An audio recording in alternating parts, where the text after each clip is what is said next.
from all that stressed. We trust the guardians, trust the guides, trust the open and what's inside. When the moon is high, it's time to fly. Open your mind, let it all unwind. Let's get disengaged, time to engage. Turn another page, free from your cage. Get disenraged.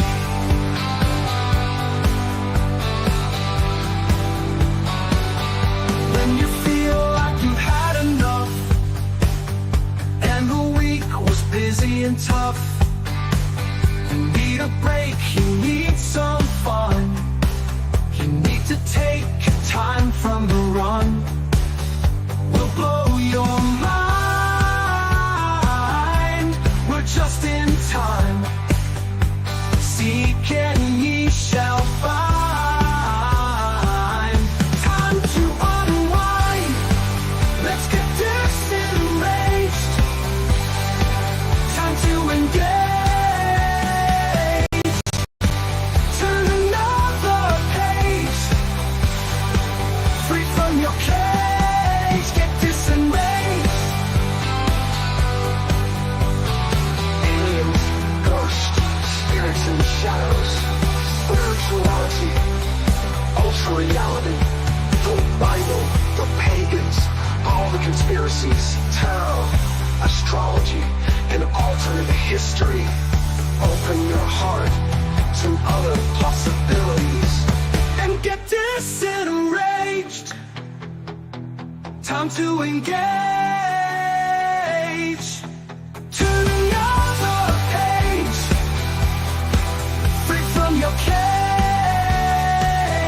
Get disenraged, disenraged, disenraged, disenraged, disenraged.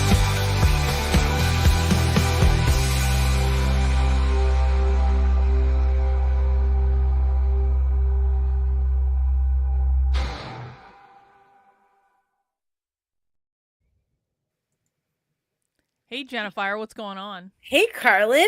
Not a whole lot. It's snowy and cold here.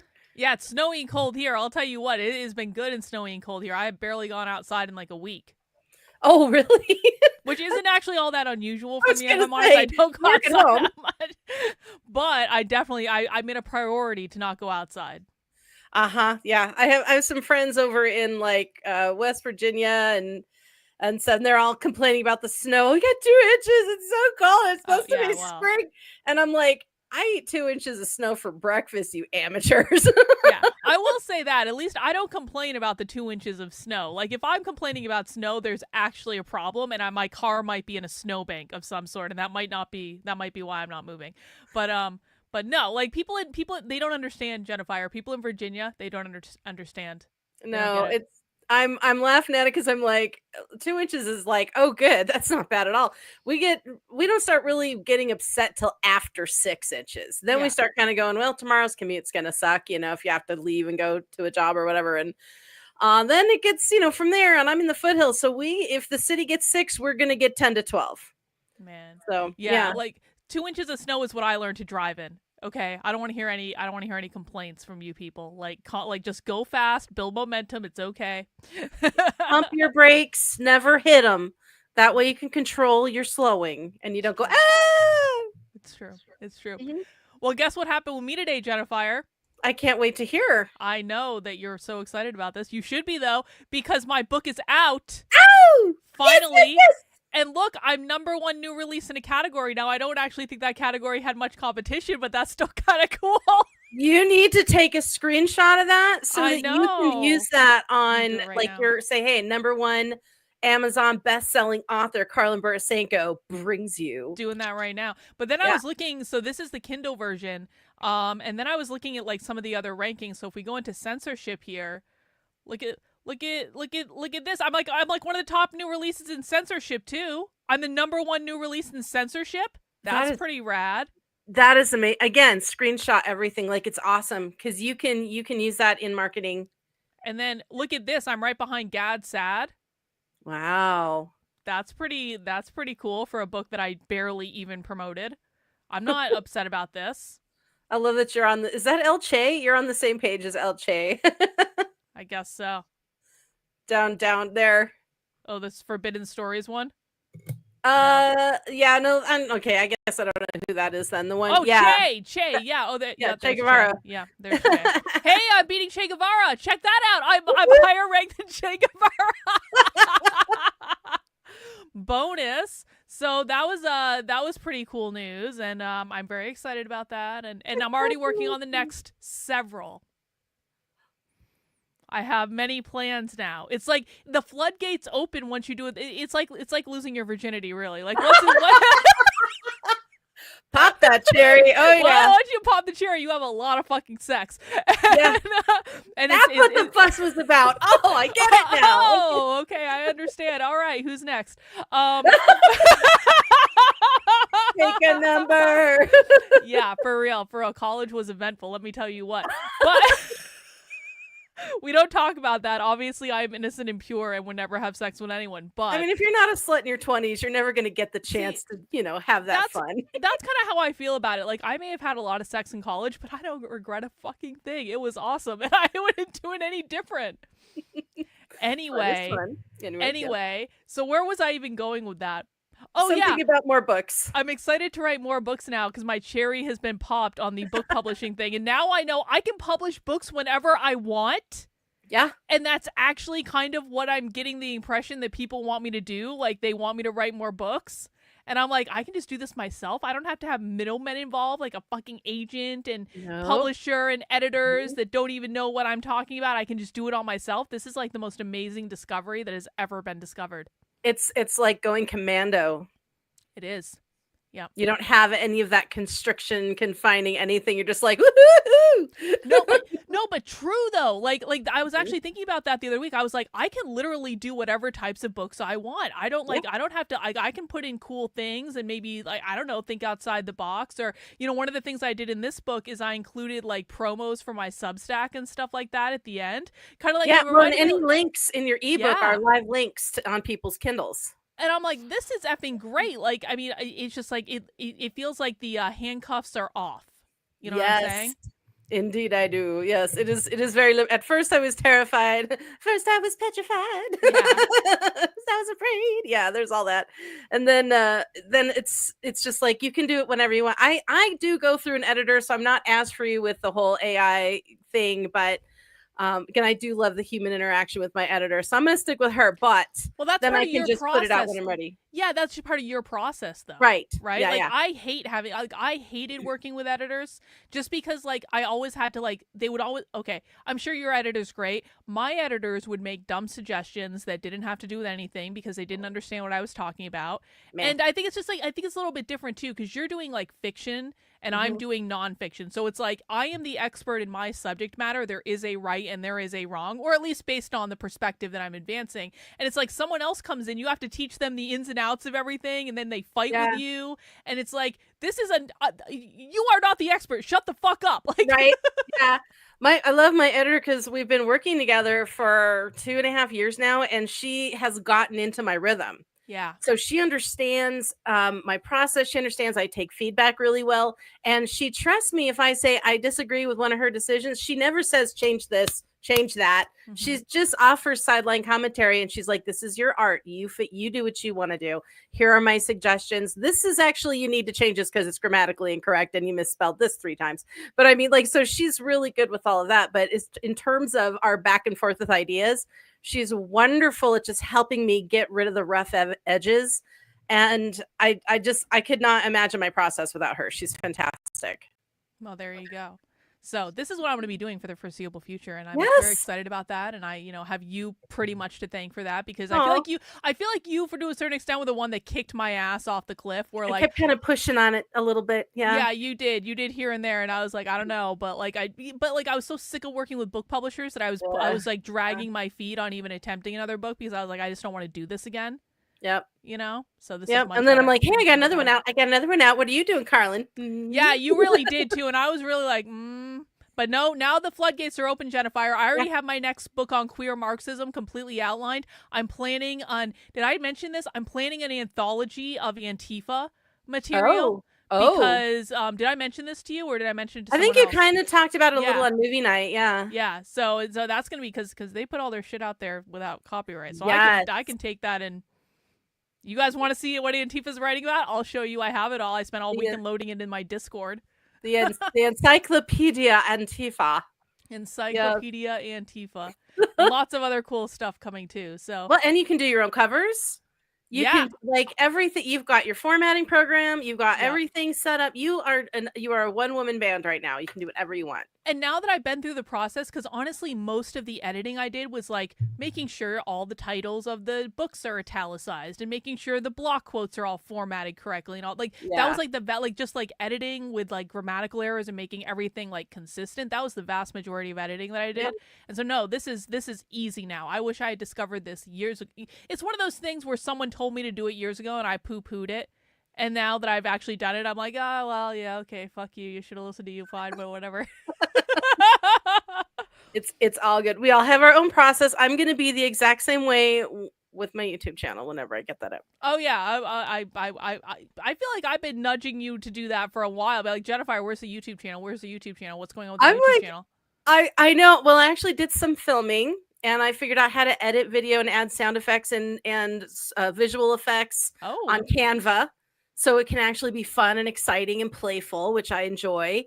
So I'm experimenting and trying to get my little groove on with the formatting. Reagan's really good at that. You should ask Reagan for help because she's really, really good at it. Yeah. Oh, cool. Good to know. I might reach out and say, hey, point us tips, help me out. Because it's like the editing doesn't scare me so much. It's actually just talking to my camera head because I'm not going to be live or working off someone else. And that's, I think, my strong point. So just sitting there and trying to talk and remembering not to be a potato and that I have to do, the You'll things. Get used to it. You'll get used to it.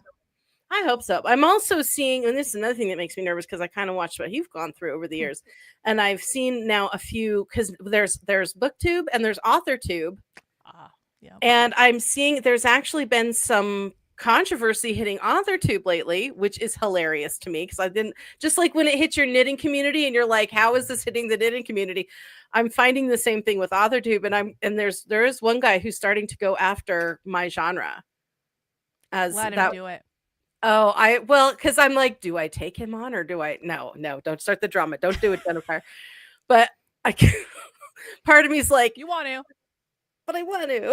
You know what? Listen. I'm new. I shouldn't just come in slinging shit. Well, you know what? I mean, listen, for as much shit as I've taken, like, I mean, like, it usually hasn't come from actually drama on YouTube. It's come from outside and other people that were just frankly garbage human beings. Yeah. And so, like, I would say, like, you know what? Listen, man, YouTube drama can be fun. It really can be. Like, it can be fun to do, like, a reaction video where you're totally dragging someone. It can be fun. You can work out all sorts of energy and, like, feelings and, apply them to someone, like, project them onto someone else on the internet. So you're giving me devil horn. I mean, like, it's like, it's real, man. I'll tell you what.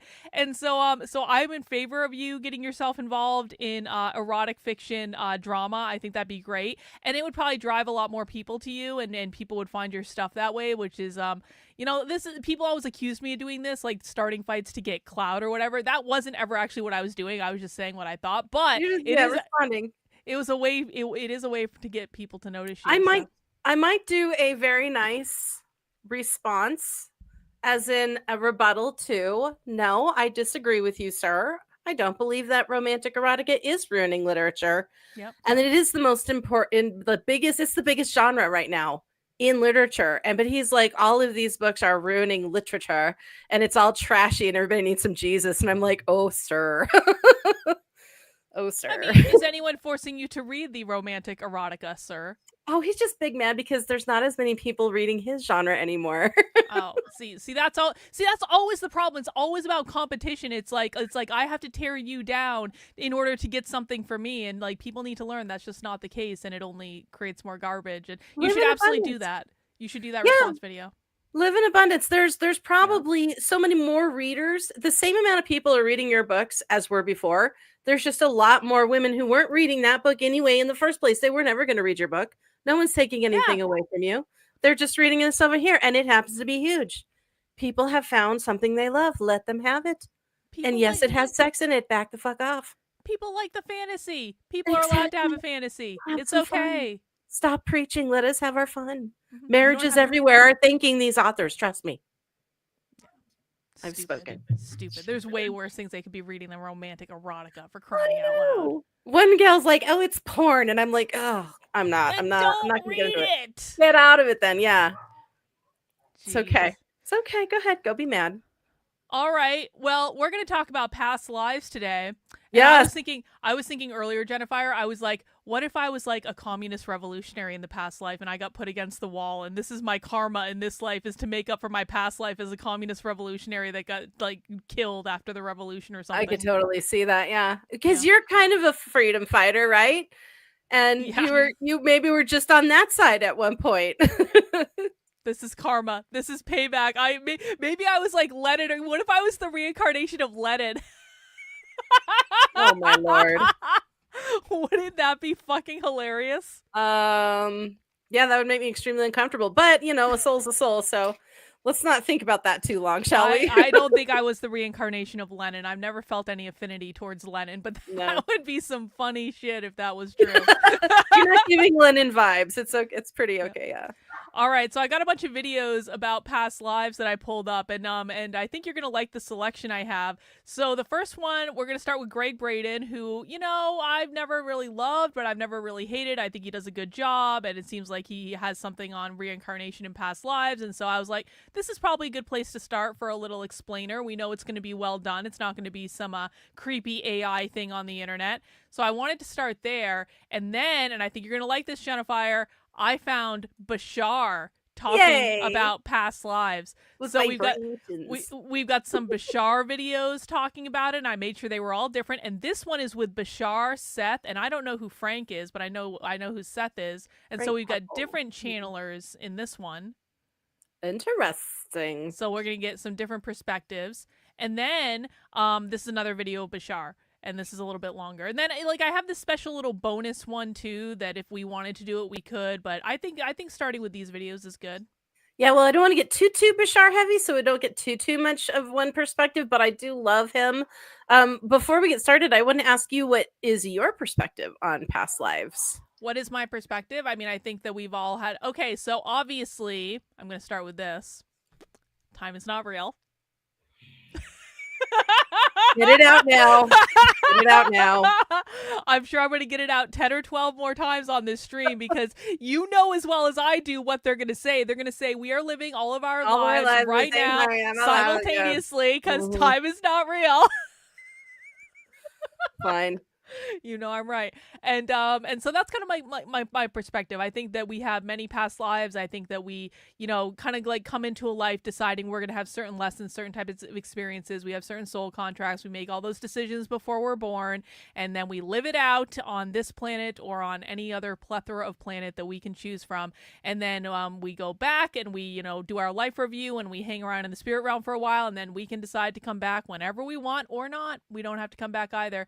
But I think that for me, I've had definite like memories of like past lives that it's like it's not like a fantasy, it's not like this random dream. It's like it hits, at least for me, it hits me very, very specifically. We were like, oh, like I once when I was in London a couple years ago, I remember I was like just like walking down the street and all of a sudden I had this flash of like I was in exactly the same place, but it was like old time London and like with like like beggars on the streets or whatever and like wagons and all that stuff. And I was like, oh well, I had a past life here, didn't I? Like, yeah, this is definitely weird. And I think I've had past lives in ancient Japan. I think I've had a couple past lives in Egypt. I think I was definitely in the mystery schools in Egypt at one point. Joshua always used to say that he thought I had a past life with him in Vietnam. But I've never had any affinity to pretty Vietnam. recent. He doesn't mean during the war. He means like a longer time ago. No, he thinks that well, I mean, what was it he said? He thinks basically we both died in the Vietnam War. but like Oh. I wasn't actually like supposed to die. Like it was actually just like an accident. And so that's why he thinks I hang on to things so tightly, because I was legitimately taken out of a life before I was supposed to. And so I That have is hang-ups around rare. control. Interesting. Yeah, that Yeah. could be. I mean, I don't know. The regressions are not that hard to do. They can be done relatively simplistically, and often you'll find yourself quite surprised by what you remember. And it is a memory. It is like talking about a memory. I remember that Christmas day with grandma and grandpa, blah blah blah. It's like the same sensation that you have. And yeah, and the more that you delve, the more lives come up. And we don't remember them all. Some people go, "Oh, I know I've had at least one or two." Trust me, you've had hundreds. You've got a lot. At least. Unless you're brand new, you have probably had hundreds and hundreds of lives. So, and we don't have to remember them all. We would overload. We don't need to remember them all. So, but and they all contribute to, our evolution as a soul. I'm sure. Now, some people think it's a prison, that this is a prison sentence. What do you think about that? I think it can be an emotional prison sentence in some respects. I mean, honestly though, it's like I mean, maybe this is just me. I've been working out some shit in the last couple days around being in relationships where I am giving more than I'm receiving, and I feel like I'm being put through an emotional fucking torture chamber, honestly. And it's like where the fuck is this shit even coming from? And it all goes back to, it's a little off topic, but maybe not. Like me attracting the same type of people over and over and over again. Yeah, And you I'm got a like, lesson you got to get through there. is Yep. this like a past life thing where I'm having to suffer for something that I did? Anytime we have to suffer, we can end it immediately by figuring out the lesson. Oh, I know the lesson. Yeah. Okay. I become aware of the lesson. Okay, good. Well, that's the start. You're ahead of the game then. Yeah. Well, I think some people think that we're in a life cycle of reincarnation as a trap. And while I don't know if Oh. that's true, I don't feel that's true for me. Maybe it is true for some people. It's like, if you look at, say, a prison, is it that you are a prisoner or are you a guard? Yeah. That doesn't mean everybody's there for the same reason. Some people I know for a fact chose to come down here. And what I'm really interested in, because I do think it is a school more than anything. Some people may have been sent here, like, okay, you're going to go through Earth until you figure out your shit, because we're then messing with you over here. And for them, it might be a sentence. But I think it is a voluntary thing. I think the souls that choose to go through this are incredibly brave. And I'm also really interested in the very low amount of known ascended masters, because there are not that many that we know of. And I think some of it is, once you ascend, you're just like probably feeling so glad that you're done. You graduated. Why would you go back to your old college? That makes sense. So, but it's interesting because the Christ consciousness, I believe, is a part of that. And like, there's a whole bunch of, like, once we ascend, what do we go do? Do we get to go be gods in our own universe, or do we just zip around? And like, what's the purpose if you're not learning? And I just think that's an interesting next question. Yeah. All right. Well, let's get into the videos. And Nick, I did see your super chat, and let me just pull this video up first, and then I'm gonna grab. Oh shit! No! Don't click on that. Don't click on that. Okay. Don't show us your porn. Don't do it. Don't do it. Love you, Jennifer, but time isn't real with love. Yep, time is not real. I just want to get a shirt that says "Time is real" and then "not" on the back. That's way too complicated for a shirt, Jennifer. You got to put it all on the front. I don't want to put it on the front. I'm working on it. I really am. I have several different. I have not fallen in love with the design yet, but there will be a "Time is not real" design when I get good and ready. Oh, there will be. And okay, I will cool. send you one, and you will like it. Just wait till I start making t-shirts. You're in trouble. All right, let's get this party started. We're going with Greg Braden and Dr. Raymond Moody on reincarnation and past lives. Very cool. You know who's good is Eckhart Tolle too. I forgot to mention that earlier. He's great with this kind of stuff. Cool.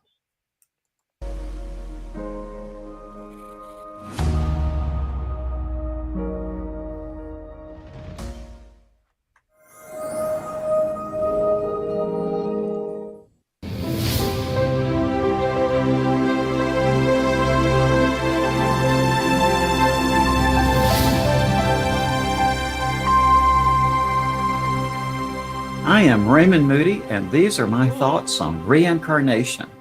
That's loud. Where I've come to in my life is I expect that something like reincarnation is true. And The reason I came to it is very unusual, and it has nothing to do with parapsychology and so on, because my ideas about it come from two sources. Number one, ancient Greek philosophy, because in the United States, there's this myth that ideas about reincarnation first came into the West through India back in the 19th century. But that's just simply not correct, because reincarnation, it was present as an idea at the very beginning of Western civilization. And Pythagoras, for example, who was the person who coined the term philosophy, was a reincarnationist, and he claimed to remember 8 of his past lives and had some technique that he was able to get his students to have that experience as well. And as part of their Pythagorean training, when they woke up in the morning, before they got out of bed, they would have to retrace their steps of the day before, like go through the entire day, step by step, before they got out of bed. And then if they mastered that, then they would have to go back one day further than that, the day before. And the reason for this training was they felt that if they could so exquisitely train their memories, then when they got into the situation of choosing their next life, they would remember what they had picked up in this life to be able to augment it. So you see, reincarnation was there at the beginning. Plato was a reincarnationist and had some very brilliant perceptions, I think, about the reincarnation process. One of them being that he made an articulate statement about why we don't remember our past lives. And what he did was he formulated it in terms of an experience that every one of us has had. And it's called in psychology an event boundary. What an event boundary is an event boundary has to do with the fact that the mind puts things into little packets for processing. And when you get out of that packet, you may not have access to that information.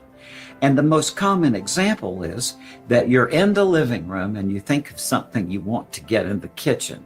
So what happens as soon as you go through the doorway into the kitchen, you forget what you came in there for. And that's an event boundary. So and true. Plato articulated how that Not is because we're involved in 29 again. the reincarnation experience. So that was one input to me. And the other has to do with my wonderful adopted children. And I should explain that my wife and I don't attend religious ceremonies. We don't take the kids to any religious things. And also, we don't talk about life after death. What we talk about is what's for dinner, what's the kids' homework, and so on. So these kids have really been raised in isolation from this. And the way they found out eventually that I had anything to do with life after death was looking me up on the internet. So that's the background. Now, when Carter was 5 years old, he and I were lying on the bed watching TV, and I was flipping through the channels. Whereas Carter became very animated. He said, Dad, that's my village. What? So I turned it back. It was a documentary about village life in China. So Carter said to me, yeah, that's my village. And he could tell that I was confused. And he said, yeah, before I came to you and Mom, I was in China with my other mom and dad and my brothers and sisters. And then he could tell I was still confused.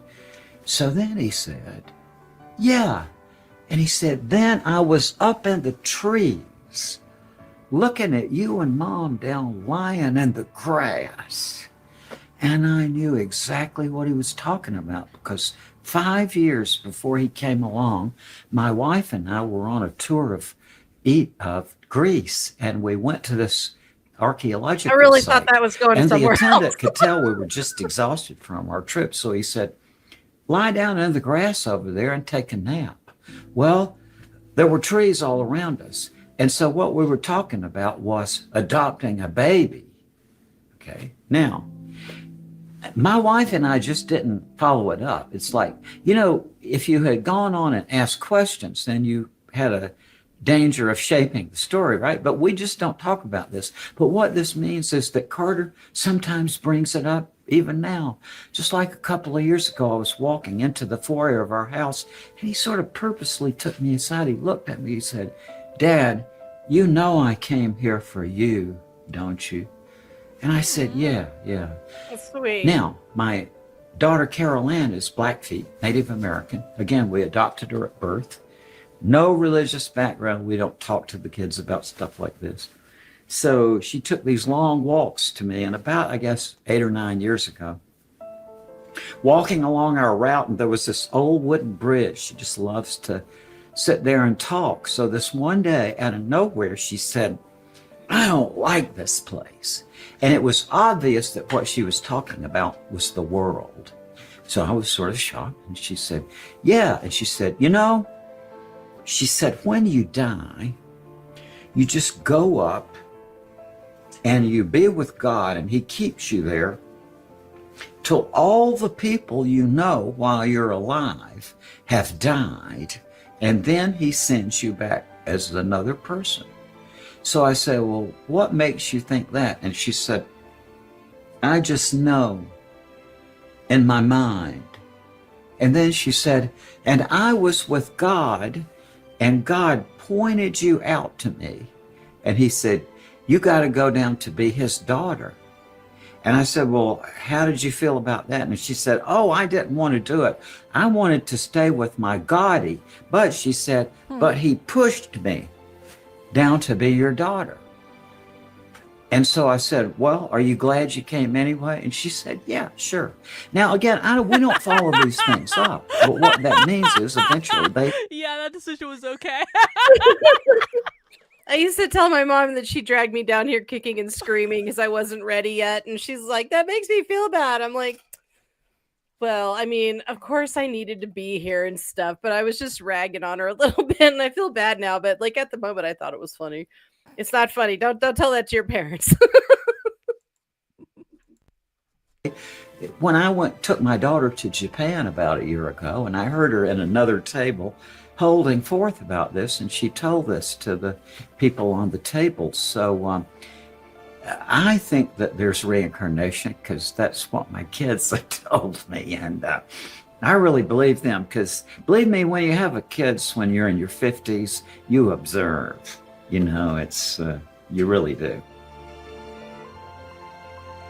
It's very difficult to define the essence of what we are, that inner thing that we identify as ourselves. And maybe because it's so basic to us that there's not many words for it, right? I mean, it's just at the rock bottom. You can't get much further down in your analysis than that basic rock bottom sense of self-identity you have. And there aren't any good words for it. I think of it as that what I consist of is a conscious locus, as it is, a sort of locus of intense personal identity that I regard as myself, and that it is the subject that I am talking about when I say the word I, for example, and that it is the entity that is persisted through this life story that I've lived. However, to get it beyond that becomes more confusing, because granted, let's say that I've been reincarnated, then what is the relationship between that conscious self that I am now and the conscious self that inhabited some other life in some previous century? So, I mean, I just don't know the answer to that, but I mean, I'm constantly grappling with it and trying to figure it out. But, some of the greatest philosophers have said that it's entirely an illusion. I think that's what they think in Hinduism too, isn't it? That our sense of self is just really illusory. If it is an illusion, it's the most persistent illusion, because even when everything else kind of turns out to be a dream or illusion, at least you feel like that you are you. That was the whole point of Descartes, like he was trying to find a premise that nobody could deny. So what he found in it is that as long as I am thinking, I think I am. Just like if I'm thinking, I am. But then to try to define in simple terms what that thinking is or that conscious process is very difficult. Can we pause What on Plato Descartes there? says Yeah. is that Go ahead. I took philosophy when I was in college, and I absolutely loved Descartes because he was very imaginative, and he came up with the brains in a vat. Imagine we were all brains in a vat, because people were debating reality and all of that. And philosophy essentially is the trying to define what truth is, and nobody has done it successfully. Like, there's a definition of truth, but it's still not accepted philosophically. So because everything is so subjective, like time isn't real. Yes, it is. No, it's not. Blah, blah, blah. What's your truth? So he said, imagine we're all brains and vats, and you're floating around. And there's a mad scientist who's out there, and that's God giving us our lives or whatever. And this is all an illusion. And he kind of thought, I wish not to be a brain in a vat. I think, therefore I am. Huh. So that's how he kind of came up with that. This is real. I love that. Yeah, I think it's pretty fun. I was traumatized by philosophy in college when I took like a logic and reason class, and it just like put me off philosophy forever. It was not the right way to go into philosophy. I'm just gonna say. I had a 2-week depression where I didn't go to school for like 2 weeks, and I laid on my couch going, nothing matters. You were one of those philosophy Oh, students. God. I dipped into existentialism bad. I like, don't read Nietzsche. Don't do it. So true. after you leave your body on this existence, then you go into some other realm. And after some length of time has elapsed on this earth plane, for some reason you choose to go back. And according to Plato, anyway, there is a conscious process in selecting the life that you're going to lead, and that you consider different alternatives, and then that you choose someone that I gather that you would feel that you would learn something from. On rare occasions, people who have near-death experience will see something that relates to a previous life. And incidentally, the first thing I want to say is that it doesn't have anything to do with the people's religious training, because it happened that the first two of these I heard were from people from Georgia who were Southern Baptists. Okay, so this was not in their training. But this wonderful woman I got to know very well, who had a very profound near-death experience. This woman had lived in the same house all her life. And I knew her father and her two older sisters, and a lot of her relatives and friends. When this woman was 3 years old, she ran out in front of her house. This would have been in the 1930s. She ran out in front of the house, and this was the era where before seatbelts, right? And so there was a car coming along, and when this woman ran out into the street, the car slammed on brakes. And in that event, a 3-year-old child who was standing in the front seat was dashed down and killed. And this was an event that took place in her life that I talked about with her father and her sisters, because, this could be, what a horror, right now.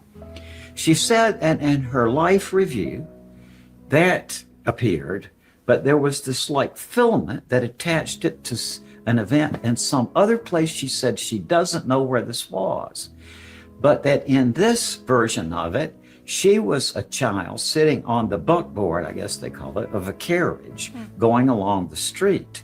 And a child who she recognized as the child who had been killed in the car ran in front of the horses, and the driver pulled back on the reins, and she was killed. Wow. And, that's extraordinary that it should be so literal a recounting, until you get to thinking, well, of course, the only way you can really ever understand yourself is to see the effects that your actions and thoughts have had on other people. So in the broader scheme of things, it would make perfect sense to me that we review every event in our lives from the point of view of other people too, because only by that process can we understand it. Once in a while, somebody tells me of a flash forward. they say that as part of their near-death experience and maybe in connection with their life review, they get a run-through of what the rest of their life is going to be like. And sometimes these come through in a very, very revealing way. If I am allowed a license here to change details a little bit to not embarrass a living person, I will describe a woman who, an executive in a very big organization who, let's say at the age of 22, was involved in a car wreck during which she went through and met somebody and got married and had 5 kids. Okay, so then she's drawn back to the hospital and trying to tell the doctors, I can't be here. I got a husband and 5 kids, right? So, you know, so she withheld this for a long time until she met somebody who was a philosophy professor so she told the story, and then he said, well, you should read Raymond Moody's book, and that was the connection. But that's where I in know the this guy real from. event, Okay. all those things happened, and she married the guy, and then she had children, and then there were other complications too, which had been foretold in this event. So yes, and that's not the only one I've heard of. I mean, that's just one that comes to mind. But yeah, occasionally you hear people say that they get a flash forward of their life.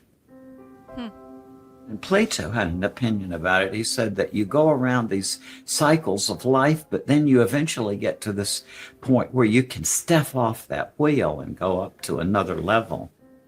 I ask people all the time, I say, let's say that you were diagnosed with a horrible infection that required that you be isolated all by yourself on a desert island for 10 years.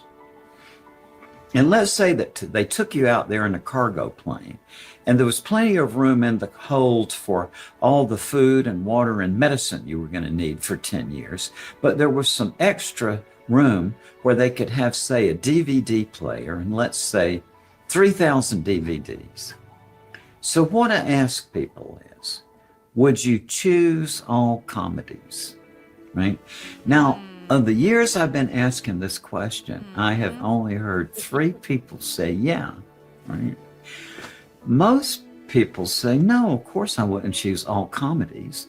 And then I say, well, would you choose some tragedies too? And they say, well, sure. And then I say, well, when you were on that desert island watching those tragedies, would you be crying? And they say, of course, because that's the experience of watching a tragedy. Now, what I'm getting at is that analogously, let's say there's some state of existence outside of this one where I choose to come from that one into this one for some purpose. It would make perfect sense to me that I would choose all kinds of suffering. I mean, just because you would want to know it from within. You would want to know how that feels. This is always the discussion that gets me in trouble with people when I'm talking about this stuff, because it's like, well, you know, why would you want to experience suffering? Well, because you experience the most spiritual growth when you suffer, and you learn to appreciate things that are opposite of the suffering and stuff like that. Like, it's just like, it is. It's like, Yeah. there's no human life that is completely perfect. Well, and learning that suffering builds compassion so you don't cause other people to suffer as well.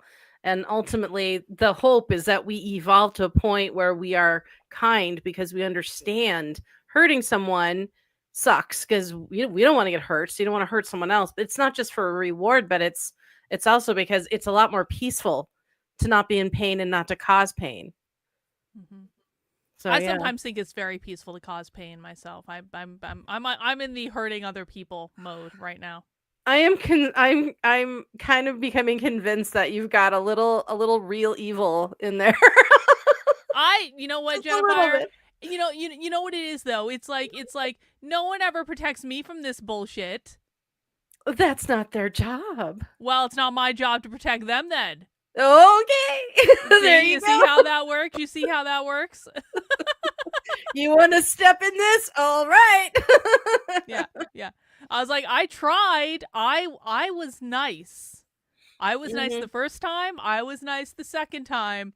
you didn't appreciate the niceness, and now I'm really going to give you something to cry about now. I can respect that because I can relate to it. Like when you ask your husband nicely 20 fucking times to do something, and you're like, please, will you be? And you're just like, I'm gonna be the nice person. I'm not gonna. And then they're still, they don't listen. By the time you just had enough, it's been 2 weeks. You've been asking nicely, and finally, like, will you just goddamn? Yep, that's and they're like, exactly why are it. you yelling at me? I'm like, Like, listen to me. you're so mean. Why are you so mean? Why didn't you ask me nicely? I would have done it if you asked me nicely. Like, no, you fucking wouldn't do it if I asked you nicely, and I know because I already asked you nicely 20 fucking times. Exactly. I think kids are like that. Kids and men, I swear to God. Yes. Yeah. Okay. Well, I can Like- respect you for that then. Yeah. Yeah, I get exactly. it. That's called karma, Jennifer. That's called they are being met with the amount of frustration that is the equivalent to what they have inflicted upon me. But I see we were the more evolved souls because we were patient and we sat there. We waited to see if they were going to grow. They didn't grow. All right, know now you're what? getting the full force. Can I just fucking tell you, this is like exactly the conversation I've had with my spirit guides all week, where I'm like, Oh, no. I'm like, why did this have to happen? And they're like, well, you existed with love. The other person did not exist with love. And I'm like, what the fuck? Like, All right, good. Can I get angry at them for not existing with love, please? Because that's where I'm at Yeah. now. yeah, exactly. And so it's perfectly plausible to me that from the framework outside of this one, we would choose to come into it knowing that we were going to be having a certain kind of suffering, because we know from that framework that it's time limited, that you'll be out of it. But then once you get into this framework, see, that knowledge is blocked so that you're faced there with the raw suffering without the insight, maybe that event that you chose it in the first place, but also that it will be over.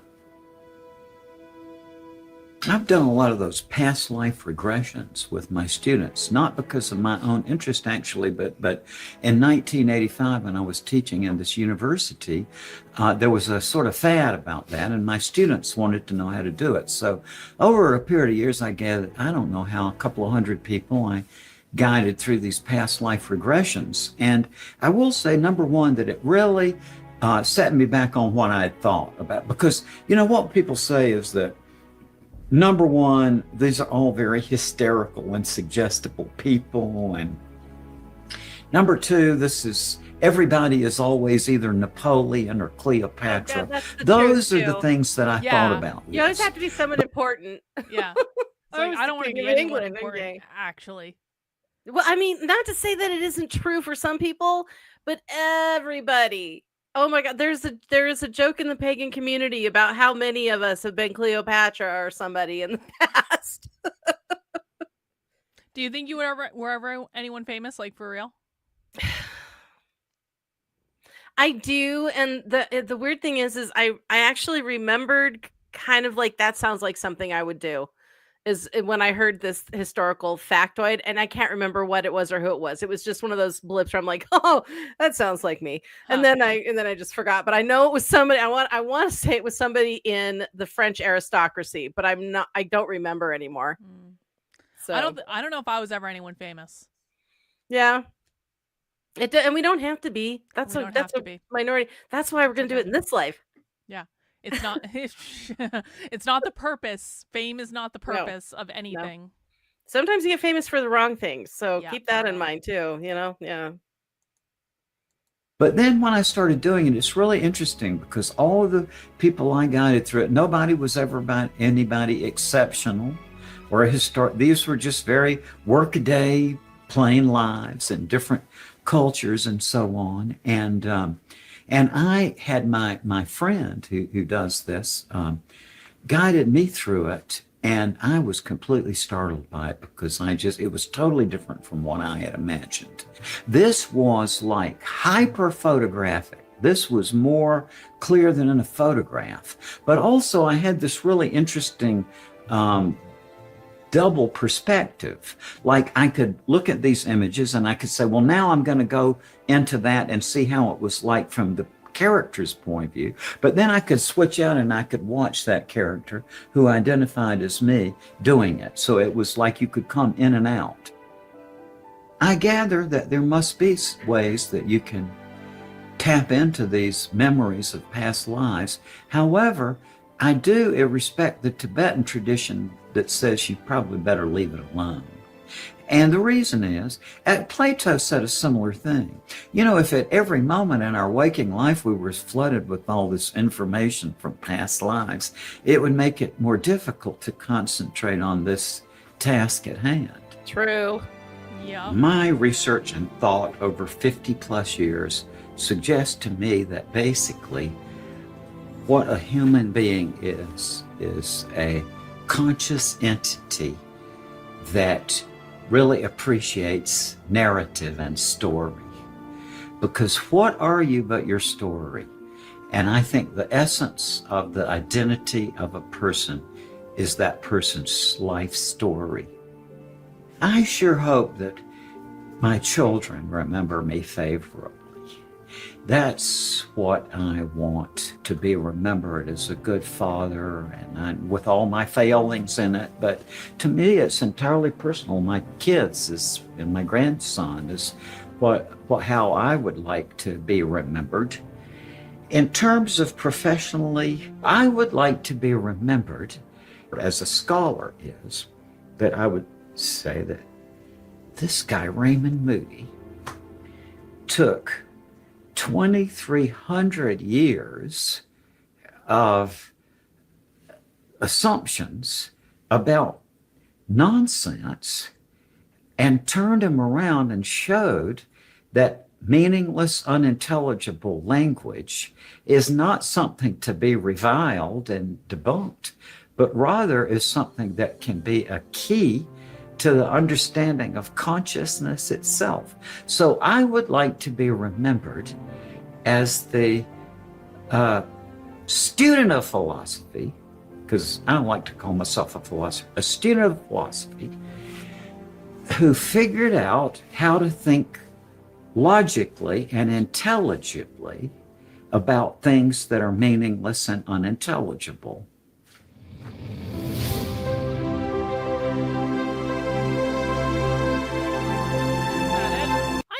That. Yeah, was just, that like, was very nice. calm. He had a nice like that. vibe. He did have a good vibe. Good information. Oh, look, Joe Dispenza. What do you think of Joe Dispenza? I don't have any opinion. I'm not sure I'm familiar enough. Maybe we'll do Joe Dispenza night. He's Italian, Jennifer. Hey! He's an Italian Aries.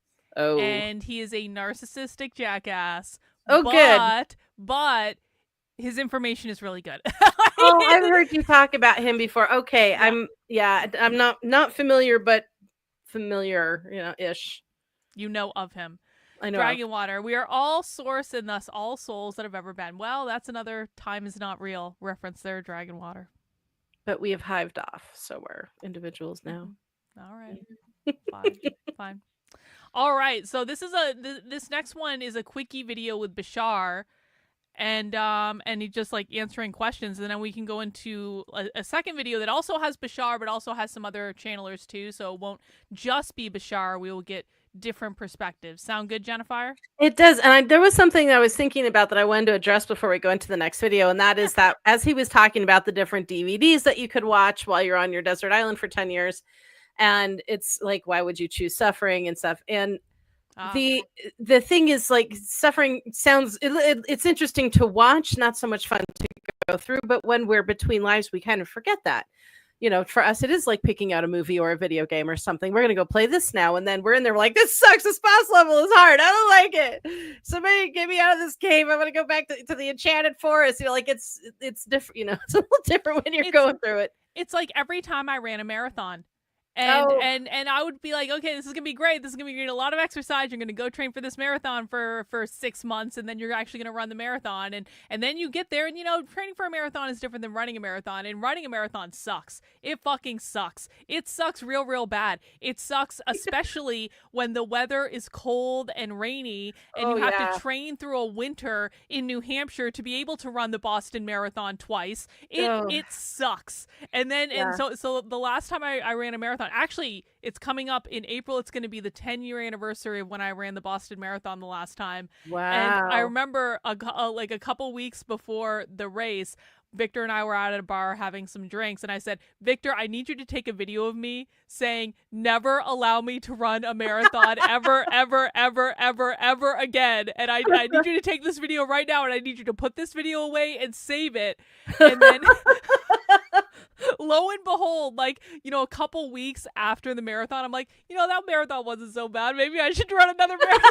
And Victor's like, It's Carlin, like, don't make me get the video. I feel the same way about hiking. We've got a lot of beautiful mountains. I've hiked at least a dozen or more 14ers here in the state, and some that weren't that tall, some that were taller. But the hikes, like you think, I'm going to go hike a mountain. It's beautiful. It's going to be amazing. We're going to camp along the way. Yeah. And we do it. And then like halfway through when it's raining and it's muddy and the trail sucks, or you're on scree or something else that sucks. And then, you're just like, why did we do this? This is not fun. And then you get to the top for like lunch and you're like, that's amazing. That's amazing. And then you realize you cannot teleport home. So now you have to do it again. Back then there's no tapping out. There's no just like, I'm done. Like you have to now walk all the way back down the damn thing. And but I think one thing that I hear a lot is people go, why did I choose this? What was I thinking that I chose this? I just want to know why. Don't worry about that. Don't worry about why right now. Live your life. You are here to live your life. Don't sit there and go, well, this sucks and I don't want to be here. And how come I'm doing it? Trust me, the top of the mountain will come. And so will the parking lot at the end when you see your car and you're like, thank God. Just live your life. Life is a gift. Don't worry about the whys all the time. Just have the journey. Yep. All right. We're watching Bashar talk about the truth about past lives. Yay. We love Bashar. I have a question about past lives. Are past lives more of a fable than true? Everything exists now. There is no such thing as the past. There is no such thing as the future. Bashar W. Bashar W. There is no such thing as the past. There is no such thing as the future. Bashar W. Bashar. Daryl Aika, my Aries. Maybe this is an Aries cult thing. All the Aries think there's no time. Everything exists simultaneously.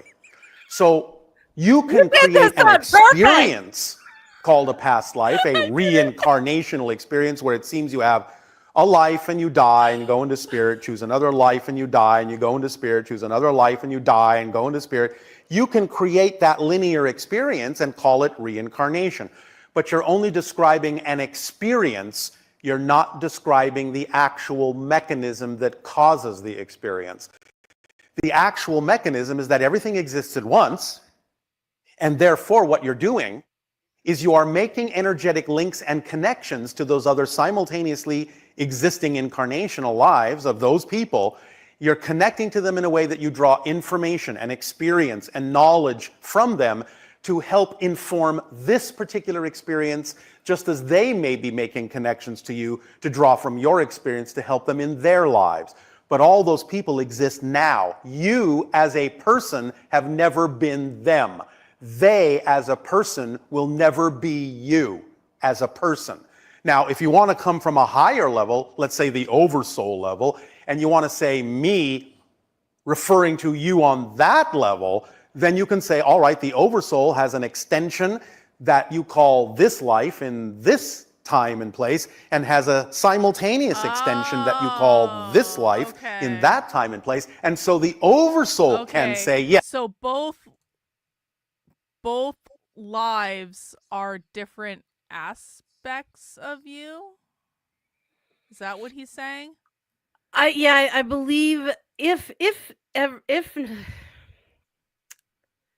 time is not real down here in the three-dimensional world, and we are not experiencing it linearly, which I still, even he said we experience it linearly. God, that's hard to say. Linearly.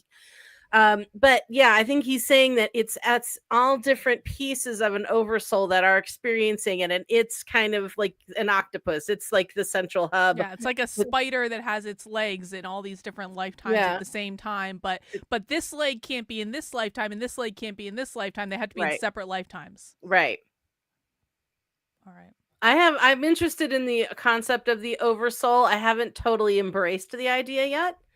But I mean, I'm not an expert on anything. I just feel the way I feel about stuff. So I'll listen. It's interesting. So, and this is a good point too, which is kind of like implied, but Night's Light says even in lived different time frames are happening simultaneously for the oversoul. So the oversoul knows all the shit that's going on right now.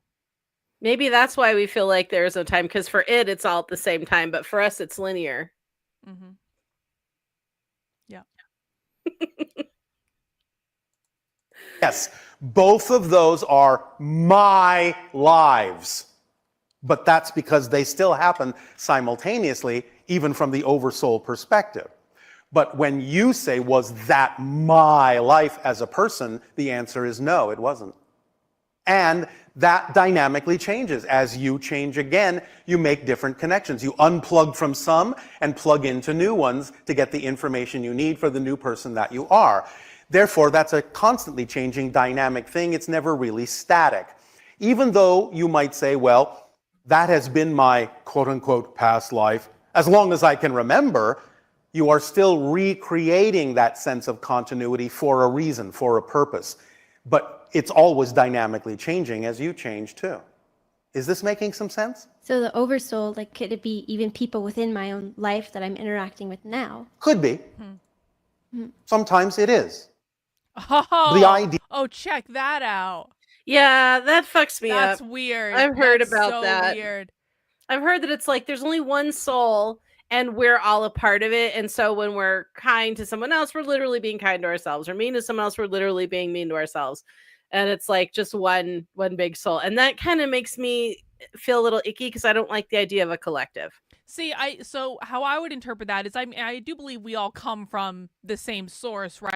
We are all like different aspects of God that God has broken off in order to experience God, source, whatever you want to call it, because you can't experience things unless you're more than one, right? And I think we've talked about this in like a previous episode. So like I can hold that belief and I understand that, and I understand from that perspective, like I'm you, you're me, we all come from the same place. The things I do to you are things I'm projecting onto you because of something that I'm thinking. So I'm really doing it to me. I'm not. It's like I can kind of like understand that perspective, but like what I heard him say is more like two parts of the same oversoul can be in the same in the same experience in two different bodies interacting with each other, and that fucks me up. That's weird.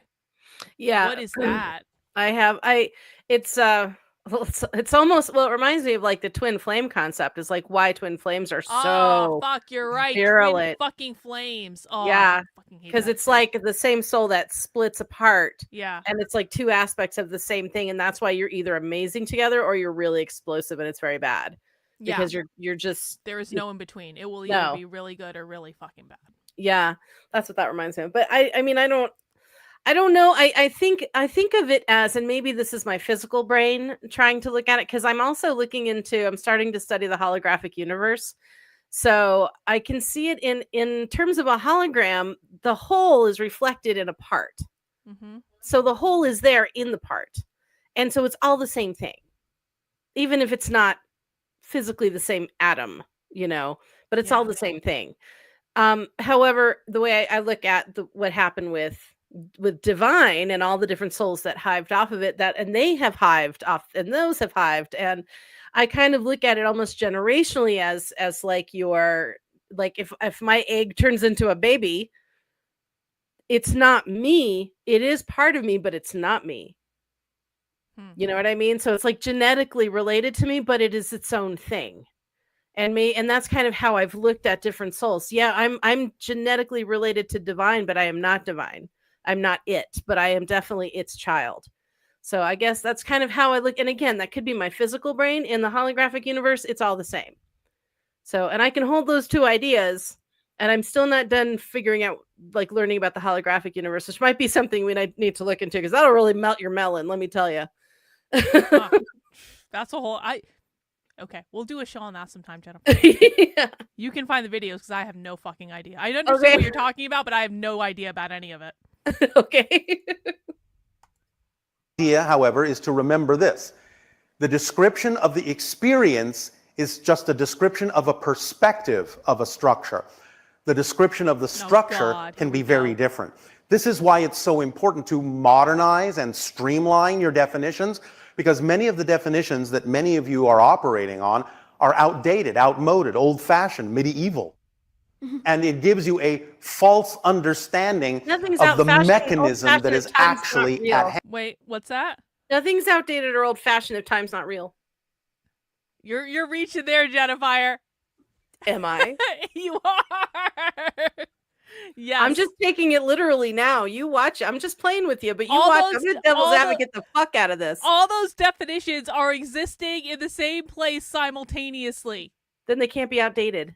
Well, just because something exists doesn't mean that it is the best option to use at any given time. That's an opinion. Uh-huh. That is an opinion. Well, yep. A false understanding of the mechanism that is actually at hand. For example, what we said before about the idea of telepathy. Many people on your planet still think it's about reading someone else's mind. It's not.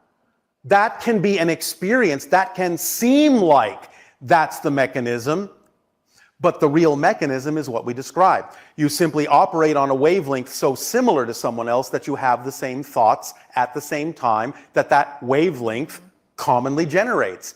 Therefore, it's like two tuning forks vibrating in harmony, but this tuning fork isn't reading this tuning fork's mind. It's simply picking up on a vibration and deciding to match the frequency and then experiencing whatever thoughts come with that frequency simultaneously with the thoughts happening in the original tuning fork. That's a description of the actual mechanism involved, but most people on your planet just describe the experience. Oh, I'm reading your mind. And they think that that's an accurate description of the mechanism when it's not. That's again why so many of your scientists and researchers who attempt to research these kinds of phenomenology don't understand how to set up the experiment, because they don't understand what's actually happening.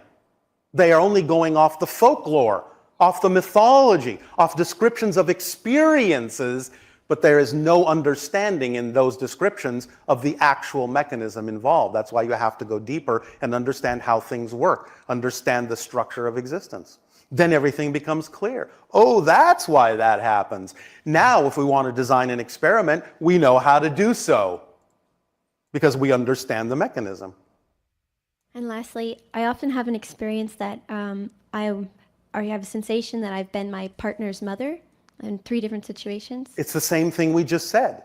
You're making a connection to another being that has that relationship, to another being that your friend is making a connection to, so that you can have that experience, because that reflection can help you in this life by using that symbol. Yeah, but that for doesn't real. mean you actually were. You actually were that mother. Do you understand? So what's the benefit of having those experiences? I just told you. The benefit is that you're getting something from the reflection in terms of the dynamic you need in this life to explore the themes that you chose to explore with each other. In other words, tapping into that is helping you explore the themes that you're choosing to experience here. It's similar enough to what you need. That's why you tap into it.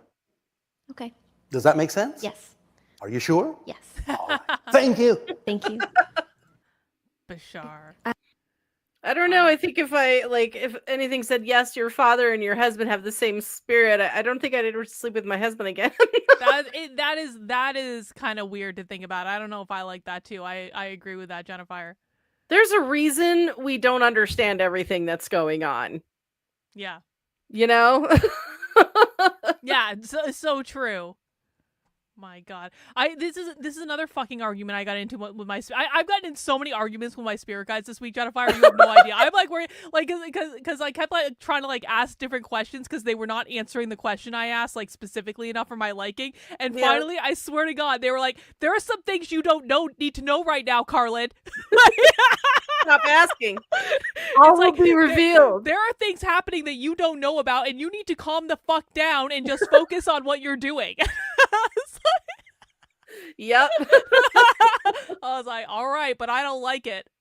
Yeah. Well, because if you know, you may not take the journey, or it's like, it's more satisfying once you do go, oh, now I feel huge. Yay. Yeah. Take the ride, man. All right. This has 3 different perspectives in it, so we'll see. Oh, cool. Oh, is this the multi-channeling one? Yeah, so we've got Bashar, we've got Ooh. Seth, we've got Frank, and then there's another one at the end. More in-depth explanation on areas of consciousness. Oh, boy. So we got some stuff. I'm going to really wish I smoked a bowl. Yeah.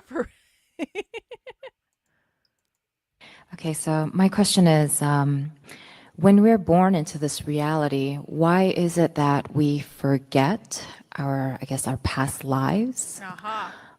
And how is it that we can remember more of our past lives?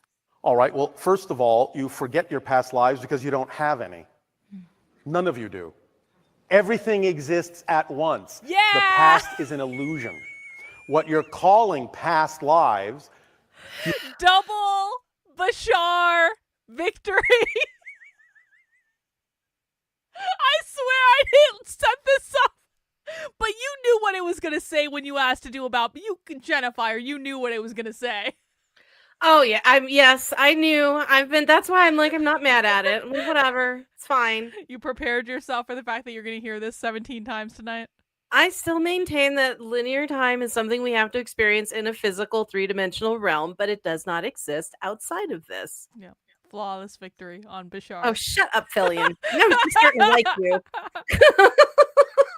And also, Dragon Water with your father and husband are also you. Just stop it. Stop. I can't, man. Mm-hmm. Lives. All right, well, first of all, you forget your past lives because you don't have any. None of you do. Everything exists at once. The past is an illusion. What you're calling past lives, you call that because you're coming from a linear space-time frame of reference. The idea is that you make those connections to other simultaneous incarnations that exist exactly at the same time you do. When you come from the present, you make those connections. You say, I need to make this connection, I need to make this connection, I need to download information and experience from that person in that life, and that person in that life, and that person in that life. From my perspective, they may seem to have lived 300 years ago. From this perspective, they may seem to be living 300 years in the future, but these are the connections I need to make from the present in order to download the information I need to help me with my theme in this life, just as they may be doing the same with me to download information that helps them with the themes they're exploring in their lives. It all happens in the present. There's no such thing as a past life in that context. Do you understand? Yes. But the bigger question is answered this way. You forget so that you can remember from a new perspective. Because if you only exist in a timeless state, there's no change, there's no growth, there's no difference. You have to forget who you are to remember who you are from a new point of view, to discover something new about yourself. Because you see, the structure of existence never changes. It's eternal, it's infinite, it's all... You have to forget who you are to remember who you are. That took me a second there on that one. I got the Yoda quote. You must unlearn what you have learned. Mm-hmm. Always the same structure. It's existence itself. What changes, what expands creation, is that your perspective and experience... It's almost like, I mean, from that perspective, it's like life is a process of discovering who you are. Mm-hmm. Yeah, including your past. Well, because if you come in thinking you already know everything, what will you learn? Mm-hmm. Hmm. Of the structure keeps changing. Now I'm looking at it from this point of view. Now I'm having this experience of the structure. Now I'm seeing it this way. Now I am this perspective. That's what expands creation infinitely. The structure never changes. Does that make sense? Yes. So you have to forget who you are to remember who you are from another point of view, to add to the sense of who you are and grow. It's kind of like, Yes. Hang on. Yes. So Go ahead. it's what came to mind. It's kind of like when you say, look at a painting or watch a movie or even hear a song or some piece of art that was you enjoyed or loved or dug, or maybe you didn't when you were a little kid. And then 30 years later, or however many decades later, you revisit it and you look at it and you go, oh, man, I didn't get that when I first saw. I loved it then, but man, now I really get it. Or I never, or now I hated that, but man, I love that now. That's cool. And or however, that perspective changes. Yeah. No, so true. I agree. the only perspective, let's say, that you could come from, where you could say, yes, this is my life, and that is my life, and that is my life, is from the oversoul perspective, because all those lives are extensions, quite often, of the same oversoul. But as a person, on this level, you are you. You have never been anyone else, and no one else ever has become you. Because the very idea of being an individuated person, persona, an individual soul, is that you are an individual and you remain so, because you're unique. That's a unique experience. You can create the experience as if you have had other lives, reincarnation, and so on and so forth. But that's not mechanically what's happening. All the lives already exist. But your consciousness can shift in ways to give you an experience as if you're remembering another life you had. But that's just a perspective of linear space-time. Is this making sense? It is. But then how does karma carry over Oh. from... It doesn't. Yep. That's the point. Nope. The belief that it does is what allows you to experience that it does. When you understand that it's just a belief and it's just about being in balance with who you prefer to be. So if you believe it, you're going to create it. The ultimate manifestation, maybe. Mm-hmm. Then there is no karma. So in a sense, you have balanced your karma by getting to a point where you realize that there really isn't any karma and it's just about being in the state you prefer to be in. Does that make sense? It does. Now, you may also be referring to the idea that when you set up a theme in life to explore, you do create a kind of destiny. You do create a kind of momentum, certain kinds of things that you must explore as part of that theme. And if you want to refer to that as karma, you can. But it's not really coming from the past lives. It's coming from the present in the sense that it's simply representative of the challenges you need to face to explore this theme fully. So you work with the idea of destiny or karma and free will both together in a certain way. In spirit, you could say, this is the theme I'm going to explore, and there you are. That's the hallway you will walk down. Now, how you walk down that hallway, that destiny, that karma, that challenge, that theme you're exploring is up to your free will. You can run, you can walk, you can fly, you can jump, you can be happy, you can be sad, you can go upside. I like that analogy. Like, okay, here's your life, here's the hallway you're walking down, but you get to decide how you do it. Go forth. Yeah. And some ways are going to serve you, and some ways are not going to serve you, and you're going to figure that shit out.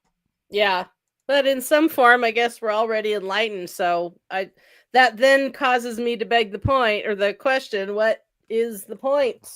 Well, because what is the point? What is the point? Why bother if it's all poofed and we've done there's the end. That's why I've been doing I'm trying to unravel this yarn is starting to fall apart and I want to make it a ball. That I completely understand. Don't worry about it. So I found the end. Yay. But yeah, if that's kind of why I feel like linear time is an important part of the experience, because if we didn't have it, it's like, what's the point? Or is it that everything happens in an instant and some souls figure it out in that instant and some don't? It's, I don't know. That's like next level shit that I don't know if I need to know right now. Well, I mean, like, listen, I do agree that linear time is important insofar as the human experience, because like we would have difficulty processing all of the different planes in which we're working on at any given point. It's just like, it's like, Yeah. I don't think it's meant, I mean, to a certain extent, I don't think we're meant to truly understand it. But I also think like just the concept, like I think it is important to understand the concept that this is like, time is something we have created, and we can play with time. We can go back and heal past trauma. We can go into the future and ask, like, what did our future self do? Like, we can do all these games with time. We can skip timelines and things like that. And that can help with manifesting. And so I think it's important for people to understand it from like a conceptual level. Also, I love that it pisses you off. Also, it's funny. You and everybody else. It's turning into a thing. It's carrying over to movie night. It's infected my writing Discord. Because everyone agrees with me. It's fine. No, they just love getting under my skin. All y'all think it's funny because I handle it well. And I want props and praise for being able to stick to my own perspective and not getting all brainwashed by other people's opinions. So, yeah. It's fine. You can have credit, Jennifer. You put up with my bullshit, but I'm still right and you're still wrong, and that's Whatever. Blah, blah, blah. You can be right if you need to. Thank you. Mm-hmm. Side down, right side up. You can go backwards, you can be forwards, you can go side to side, look in every door, ignore them all. That's your free will about how you will walk down that karmic hallway, that hall of destiny. But walk down that hallway, you will. Is this making some sense? Is this helping? Yes. The reincarnational structure is a psychological one. It cannot be understood in any other terms. The distortions and interpretations that have built up about it are natural enough, considering what seems to be your practical experience with the nature of time. The reality, the validity, the immediacy of those lives do exist simultaneously with your present life. The distance between one life and another exists psychologically, and not in terms of years or centuries. The psychological distance, however, Hang on. Communists believe that time is a function of capitalism. I'm not making this up. Oh boy. They do talk about this. They believe time is a function of capitalism, and it was a social construct that was created to enforce productivity so that people were oppressed to earn profits for the masters. And therefore, communists also do believe that time is a social construct, but not for the same reason that I do. I'm wondering, because like hearing all of these channelers or masters, so called, talking about how all the past lives are happening simultaneously and all that, I'm beginning to wonder if this is one of those higher level concepts that they're explaining it the best way they can, even if it isn't literally true. Like trying to see a fourth dimensional creature in a three-dimensional world. There's no way we can comprehend it. Well, I mean, yeah, I think that's kind of like what's going on is like these are channels from beings that are not of this world, right? But they're here to help us, and they're here to serve us, and they're trying to explain something to us in a way that we might understand. Yeah, and I, in some ways, though, it's causing me more confusion. But it's like I feel like they're saying something else by explaining it this way, if that makes sense. I don't know. I mean, maybe it really is that like they have to figure out how to explain this shit to us too. Like it's like I mean, like we are experiencing completely different perspectives on reality.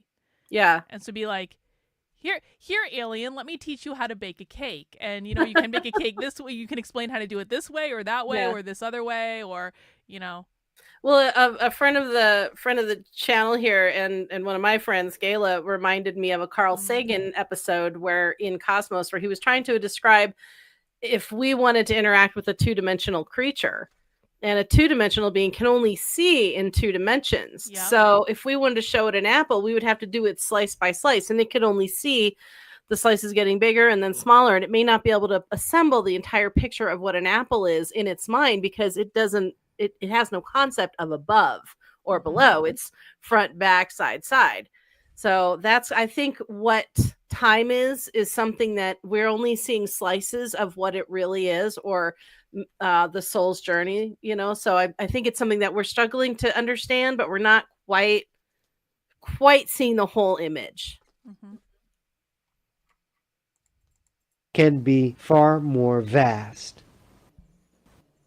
There are certain lives, as there are certain events in this life, that you may not want to face or deal with. There may be great temperamental differences in some cases between your personality in one given life and another, so that your present self simply could not relate to the other's experience. You will be more strongly drawn to those. Did they ever make a Super Mario video game from Mario's perspective?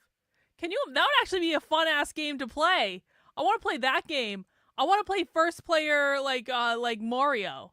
That would be really fun, actually. That's actually a really good idea but I mean the point holds in NanoPie, like what does Super Mario Brothers look like from Mario's perspective? And it's like, how does he even describe that to us? And then, like Mario describes it and then someone makes it into like a 2D thing that becomes Super Mario Brothers or something like that. But Right. Well, I had this Super Pac-Man that was in 3D, and it was laid out like the Mario Brothers kind of worlds, where it was like different levels. You could journey all through it, and it wasn't a grid or anything like the old 80s versions. And I actually really hated that game. I found it super frustrating, but it was interesting because it was hard to relate something that I had grown up seeing as this little thing that just could do this. And now it's all blah, blah, blah, and I could not tell where it was going because it was a sphere and I couldn't figure out like where the fuck it was. I was not good at that game. It was not good. It's easier when you have something with arms and legs, spatial recognition's a little easier, but still, something like that kind of change, that kind of perspective.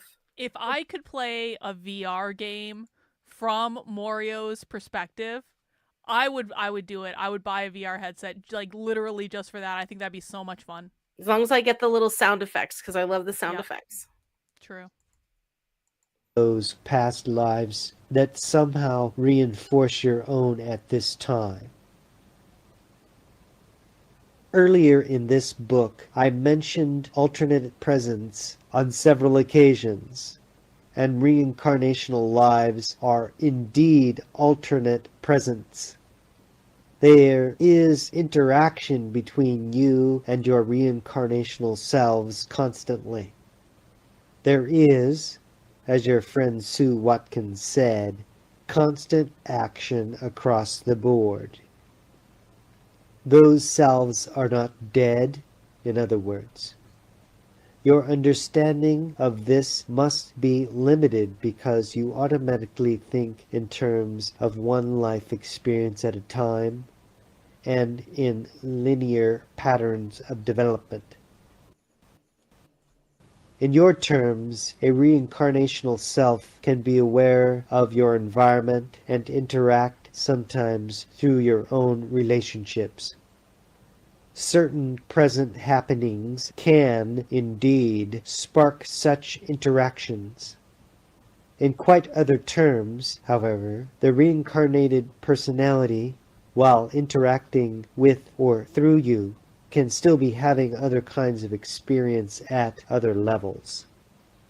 Because time is open-ended, as you think of it, you can also affect what you think of as past reincarnational selves, and at times react in and to their environment.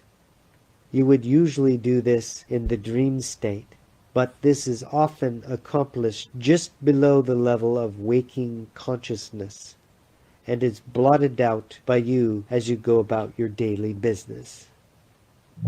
Reincarnation, as it is usually explained in terms of one life before another, is a myth. but a myth enabling many to partially understand facts that they would otherwise dismiss, insisting as they do upon the concept of a continuity of time. Okay. Interesting. I used to subscribe to the notion that we all lived sequential human lives, one after the other, New. as Yeah. did Monroe. You will find that the standard concept of reincarnation runs through his work. However, I have now come to the conclusion that this is not quite right. It is fair to say, from a Focus 4 perspective, that we all certainly do. All I can think of right now is war games. This is I'm the getting same Stephen voice. Hawking. Yeah, but it's just like I'm like, do you want to play a game?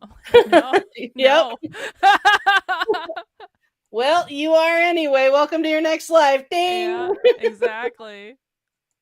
Experience many human lives.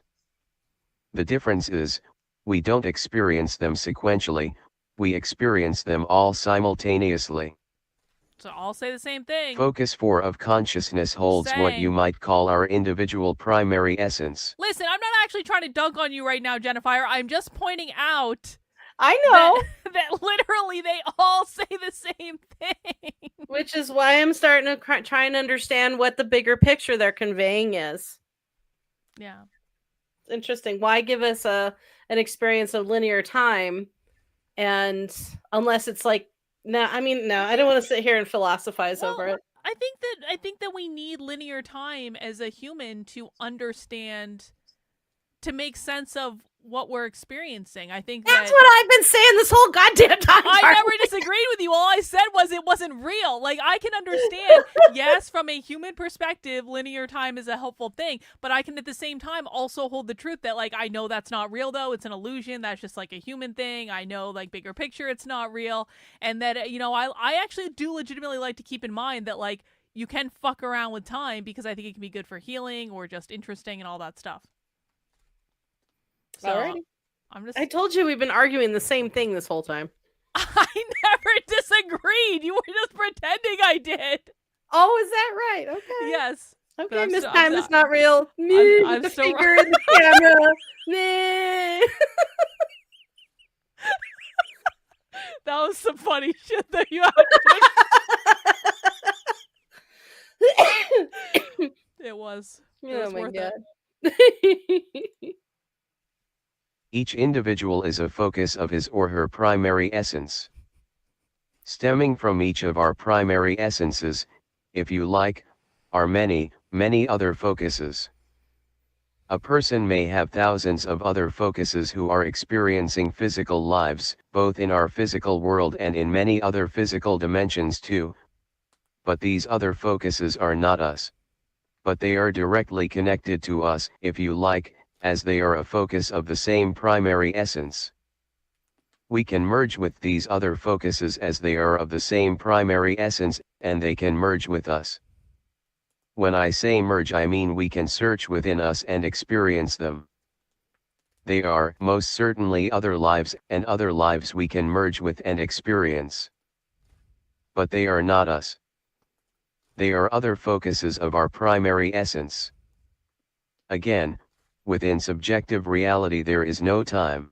There is no such thing as past and future. All is present. This aspect of subjective reality is one of the most misunderstood aspects and causes a lot of confusion.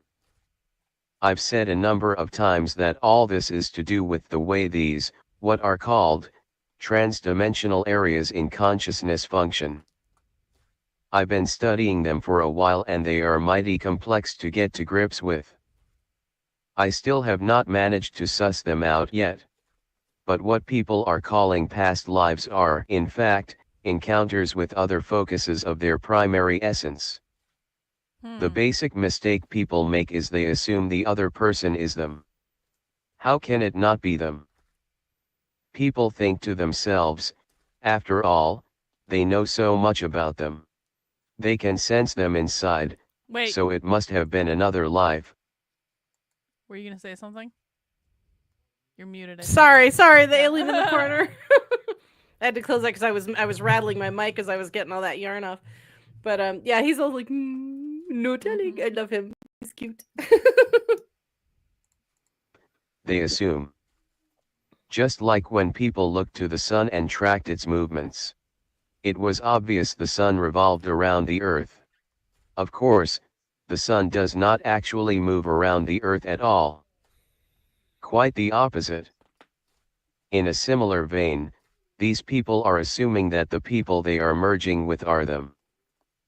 But the people that we encounter within us, in this particular respect, are not us.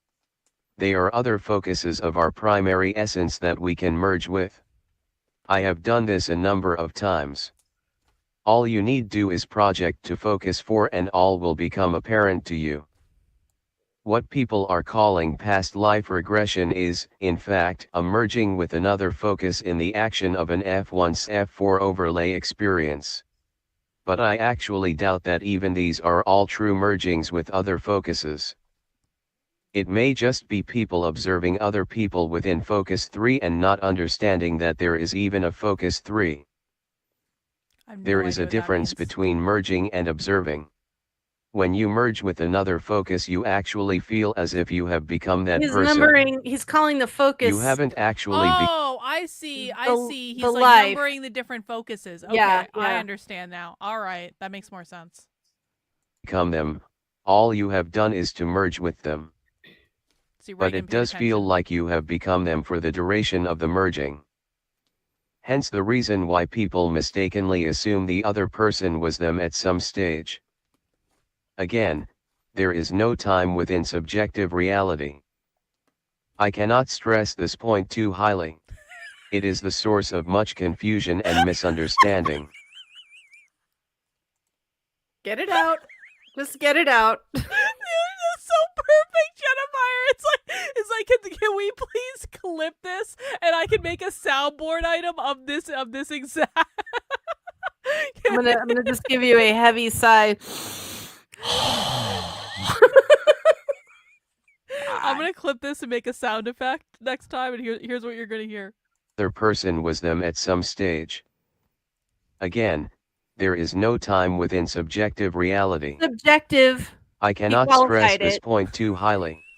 It is the source of much confusion and I don't misunderstanding. disagree. I'm gonna clip that in this robot voice and make a sound effect.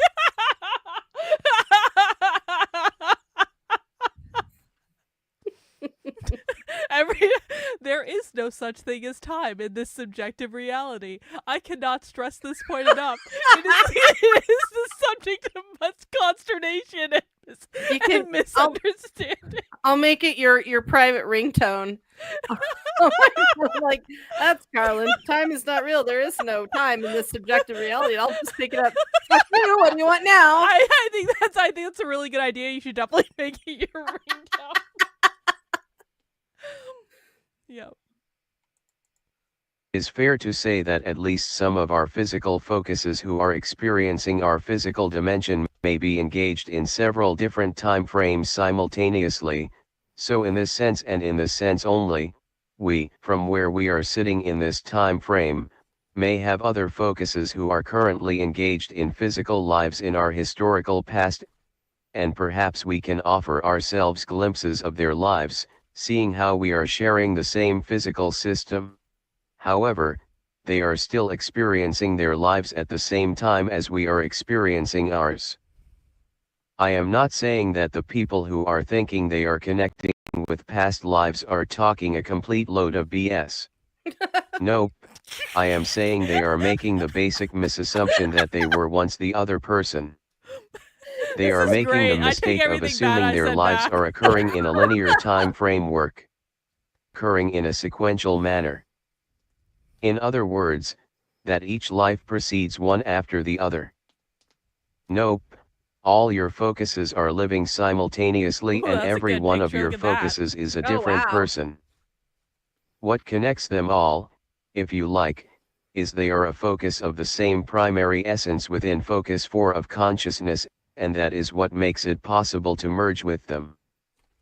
You do have other focuses that you can merge with, but they are not you. You are you and they are they. but people are so transfixed with the notion of linear time they cannot think beyond it. Okay. For a better understanding of the technical stuff Frank was talking about, here's more information. Well, that would have probably been helpful before.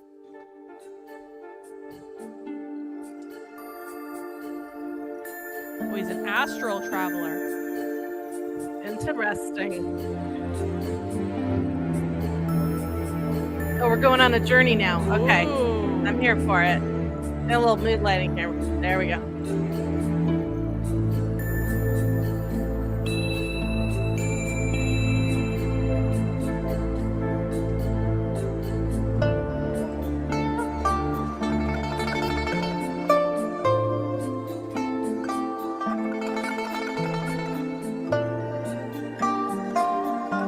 Oh, that's a hand. I see it. Oh, okay, I got it. Yep.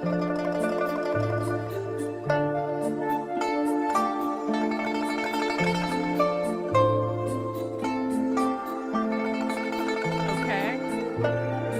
This is very 70s. I bet this was done in the 70s. I don't know.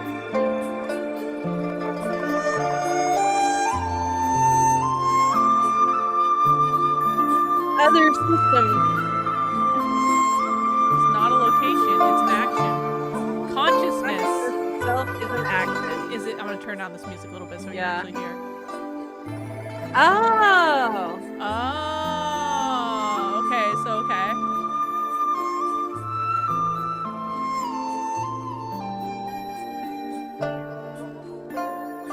All physical experiences within Area 1. Alrighty. Non-physical areas of consciousness. Okay, so that's all the other ones. Interesting.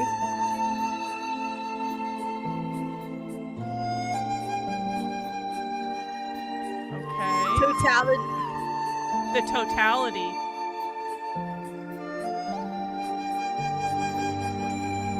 Oh, 3 is the transition area. That's purgatory. Oh. Non-physical areas. Okay, hang on. Let's just do a pause. Let's do a pause. Okay. So we've got area 1 is physical reality. We've got area 2, which is subjective reality, dreaming, imagination, intuition, belief, and constructs. That's where there's no time, because he said it doesn't exist in subjective reality. Yup. Non-physical areas, okay. And then we have the transition area where you go after disengaging with physical reality, and then 4 is your essence and totality. Who the fuck is Frank? I don't know, some channeler. Well, I mean, because I'm not sure how to argue this, because I'm trying to take in this information and comprehend it as much as I'm trying to process it and ask questions, and I think I'm fucking myself up a little bit by trying to do it all at once. But how Frank is all of us, Jennifer.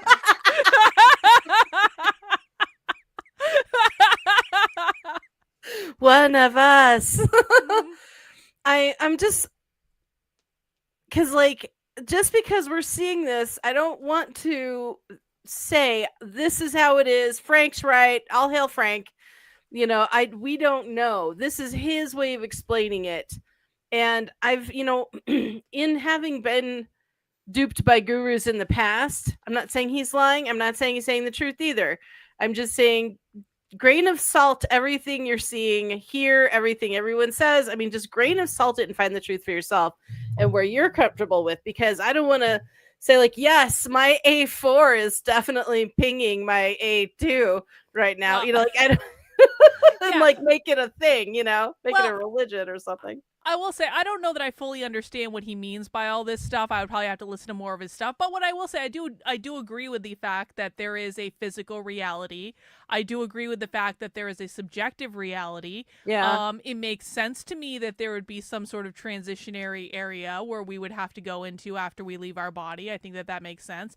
I don't know what all this essence and totality is. Maybe that's like the oversoul sort of thing. That's where we all combine into the giant conglomerate consciousness. So I think it does kind of but I can definitely I agree with you in that he's trying to describe a concept that he understands to other people. Yeah. Yeah, this is the apple slice. We're not seeing the whole apple, but he's doing his best. But Yep. it is interesting, and I do enjoy that it's in layers, because like we can kind of visually, you can maybe think of it a little easier, I suppose. I don't know. Yep. James Lindsay is writing a tweet right now calling me a Gnostic, by the way. I know. I can see this happening right now. That's not a bad thing to be. Being a Gnostic is not a bad thing. I just wish it was an I don't consider myself a Gnostic, but he does. Whatever. You're a Gnostic too, Jennifer. Am I? Apparently. Okay, whatever. Everyone who is not an atheist liberal is a Gnostic, according to James. There are many words for what I am. True. You should write a romantic erotica about James, Jennifer. That'll go over real No. fucking well. I'll leave that to John. Oh, that would be so fucking funny though. No. Don't drag me into this. Please.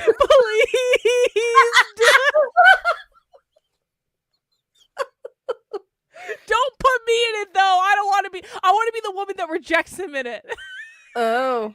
Well, I mean, I kind of like how John was doing it with the dominatrix thing. I thought that was pretty good. I thought, But, you know what? Maybe we should never try to top perfection. John's initial work was inspired by a spirit greater than all of us, and And a movie, a really fucked up movie. and a really fucked up movie. But he was inspired, and it was done for a purpose. He changed the course of John Morgan changed the course of human events with his fan fiction. He did. His mother knew he'd always change the world. He's so very proud. Honestly, I was thinking about this, and like there was a graphic of just a white blue orb light in the video, and it was making me think of Starman, which we watched this last Sunday. Mm-hmm. And I was like, there goes my brain, like, ooh, a ball of light alien erotica. If he could just then I'm like, stop it. Don't do it. You should write a natural born killers inspired romantic erotica. That'd be pretty great. There are several dark romances that are very similar. It has been done multiple times. I bet that would be a good romantic erotica. Probably. Oh yeah. Well, like I said, there's a lot of books out there that are like that are very bloody, and like serial killers and stuff that get together, and there's knife play and blood play and all kinds of. Really? Oh yeah, that's out there. It's an old genre. Yeah. I have not ventured into this genre in quite some time. Like, I mean, really, okay, honestly, 50 Shades of Grey is like the only book I ever read in this genre. Okay, I'm sure there's many better options. Mine. You have 4 of my books, Carlin. Get going. I know, but I did start reading your book, to be fair. Okay, I'm gonna read your book. It's sitting. True story though. It is actually sitting on my nightstand. So good. Read the signed one. Not the unsigned one, because the one that you bought is like before I realized that I fucked up my editing really badly, so I had to redo the whole thing. That's all right. Read the one I signed. I'll read the one. Yeah, I'll read the one that you gave me that I brought home with me. Yeah. Yeah, do that one. Okay, I will read it, and I'm sure it will be much better than 50 Shades of Grey, and I'm sure then I will be on my adventures into romantic erotica and sex with aliens and all that stuff. Should I dedicate my alien erotica one to you? Yeah, I think you should dedicate it to me when you write The House of the Golden Bed, which I'm still pulling for The House of the Golden Bed. I'll figure it out. All right, thank you.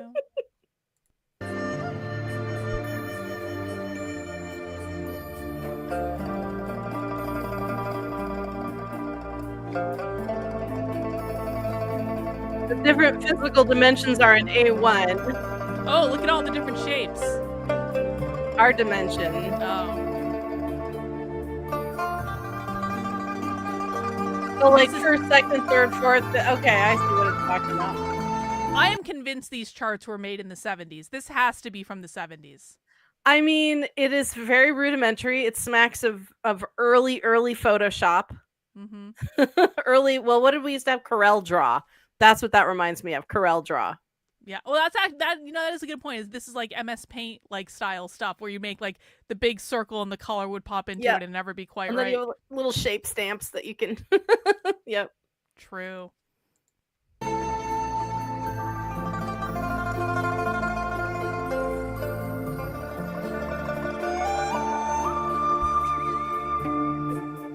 Polka dots. Oh, look, those are yours. Oh, okay. All right. Oh, each time frame operates at that makes sense. I don't hate that.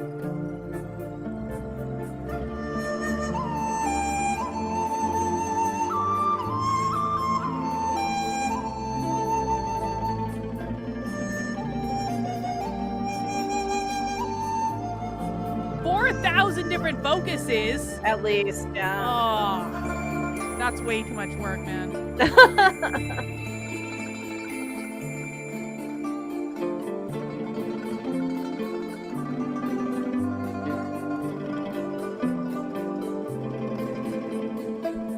Oh my god, I'm my own god.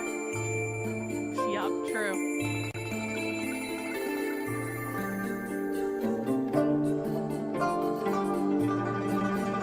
Okay.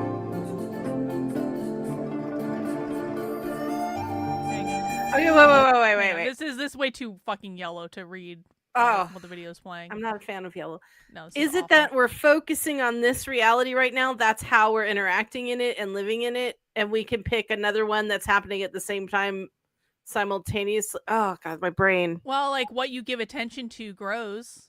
I'm way too sober for this. Right? Yeah, you definitely should have gotten high. I totally should have. I got some really good purple hair over here. I wonder if we can find some good like videos that like the purpose of watching these videos is to like you're supposed to be high and watch them, and that's when they're fun. There are actually journals that exist. Like there are journals, and I'm not saying I own one of these. I definitely don't. But like there are journals that were created just like get high and write in this journal. Oh, fun! Why do you need a special journal for that? Because it walks you through different things, I guess, that are more productive. Like it's accessing that different part of your mind that's like more elevated when you're stoned. Oh, interesting. So okay, so we got current focus as a dolphin. Oh, so you're a dolphin over here. You're in your current reality here. You're in all these different times. You're in the future. You can be in the future and the past. Okay. And you can also have your focus in a different, and you can do all this at the same time because your essence is always the same, and you're just putting your attention into different places. Well, that explains why I feel so distracted all the time. For real, though. Mm-hmm. Yeah, like I have days. You've had days where you kind of feel like you're between the worlds. You're just like, I can't focus today. I can't. That must be because my overlord being essence is like, I'm gonna go play as a dolphin today. So yeah, it's like have fun running on autopilot. Exactly. Like I've got important shit to do over here. Okay.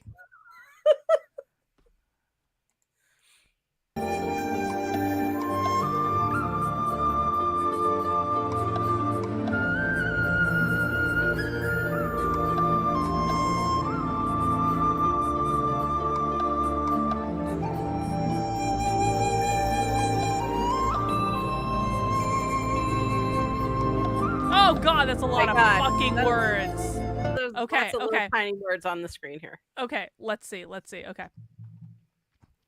Focus 1 on the outer ring. We are here primarily focused as physical beings. Objective collective experiences incorporates all physical realities. Okay, so this is our human experience. Then we have focus 2, subjective reality. Dreaming, lucid dreaming contains personal faculties, memory, imagination, belief constructs. Okay, I'm still following here. So here's our subjective reality. And then we've got focus 3, collective, shared subjective reality. Huge. After physical death. Transition area. Like attract. Oh, so this is like manifesting. Like attracts like. Oh, okay. Myriad worlds. Those with similar beliefs and values will tend to gravitate towards the same environments. Okay. Belief systems, hollow heavens, hollow hells, free from dogmatic beliefs, Jennifer. That sounds pretty good. Yeah. And this is where we have our life review center.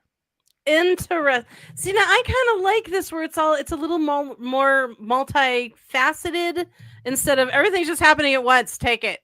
Yeah. Like this kind of makes me feel like my Capricorn need for compartmentalization is satisfied by this. Excellent. So this is actually a very productive video to watch. Yes, as long as you're reading it for me, because I cannot fucking read that little tiny print. Because it's this big on my computer screen. Because it's not the struggle is real. I understand. I'm a professional, Jennifer. I do this for a living.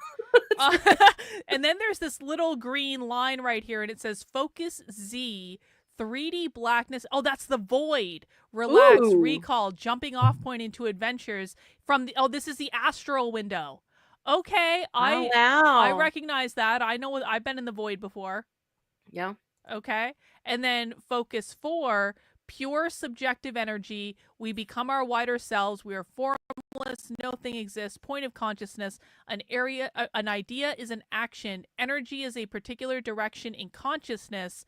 This is individual primary essence stemming from our primary esses. If you like, our many, many other focuses. Okay, so this is what I might call like spirit realm. Then, like, this is like pure like spirit. Now I understand this transitional state and like why the void is over here. Okay, Yeah. I'm wrapping It's my a head around this threshold. now. Yeah. Yeah. Okay. What do you think? I am overwhelmed. I'm gonna need some time to like really chew on that mentally. Yeah. Like I would have to stare at that and really think of it because I haven't thought of it in such a way, in such a concise way. Like to me, the realm of spirit and the experience of the soul, and then I think of it galactically, and I think of it as all the different souls and the different aliens and the different. It's not, to me, it's not a cute little package. But I do think this is a nice way of explaining it to someone who's not used to being like being able to travel through it. I don't know how else to say that. It's like basically saying like, listen, there are different states of consciousness that we have. Here is how they all relate to each other. Yeah. Yeah, that's pretty cool. I like that. Maybe we should look into this Frank guy. Yeah. We need an explainer video. We do.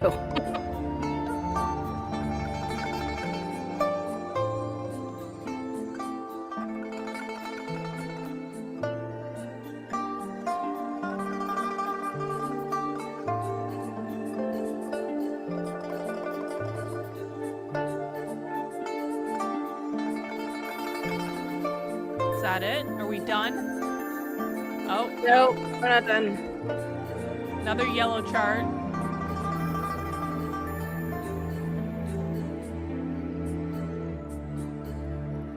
Oh, so there are at least there are 6 of us in the world right now. No. I don't like that. No, I don't like that either. Frank's gonna leave us on that note. Yeah. Oh, what happens? Wait, a chart about what happens after we die. Oh, this is great. Oh, Whoa! Lord. Whoa! Oh, God, no. Whoa! No. Frank! You're right. Frank! We need an Frank. explainer video. This is a lot of fucking information.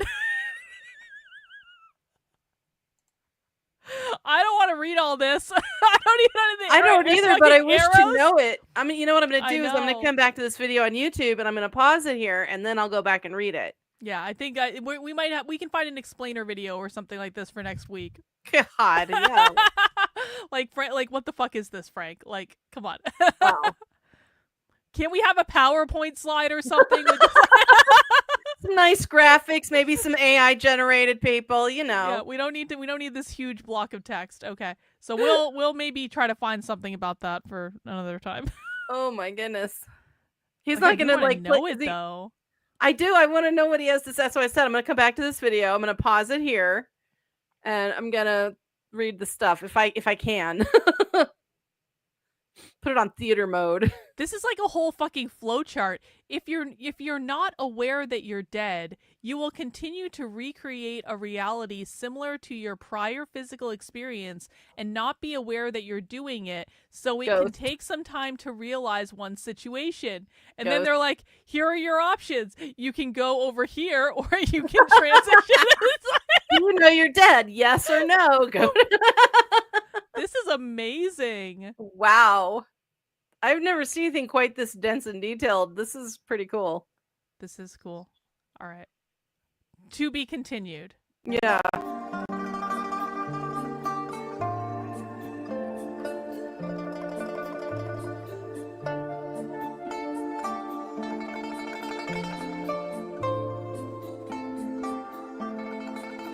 It's probably going to fade out on this, so you have time to read it. Yeah, that's probably what it is. You're right.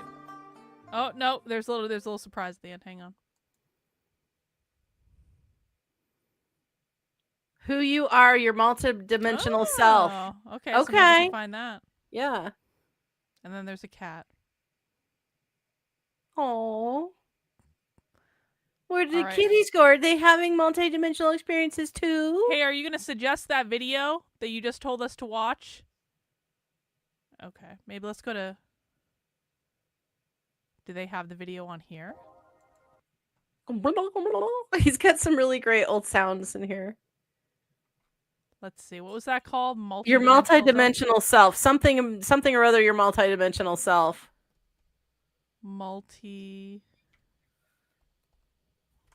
Oh God, I'm not gonna spell that dimensional right. I'll tell you that right now. Oh, who you are? You're Oh, it's 11 minutes long. Do you want to watch it? Oh yeah. Okay, 11 minutes long. But no more flowcharts, Frank. Yeah, seriously, Frank, come on. That wasn't cool, bro.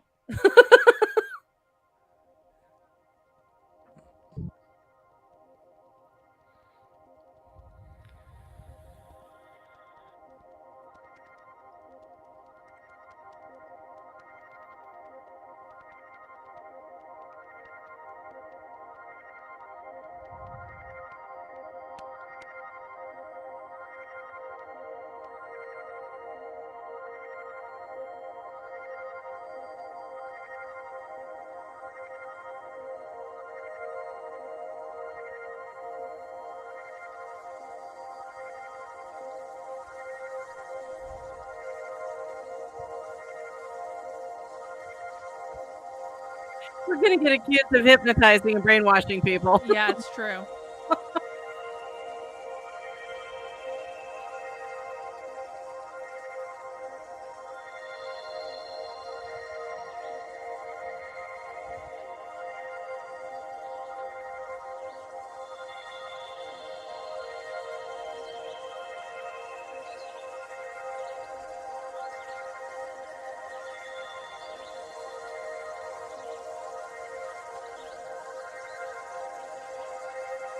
This is answering all my questions right now, I have to say.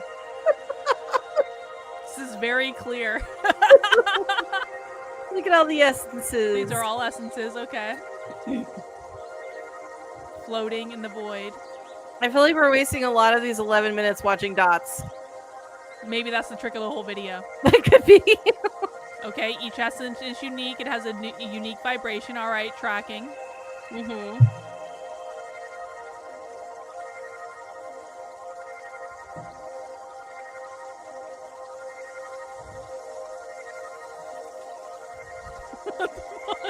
What is happening?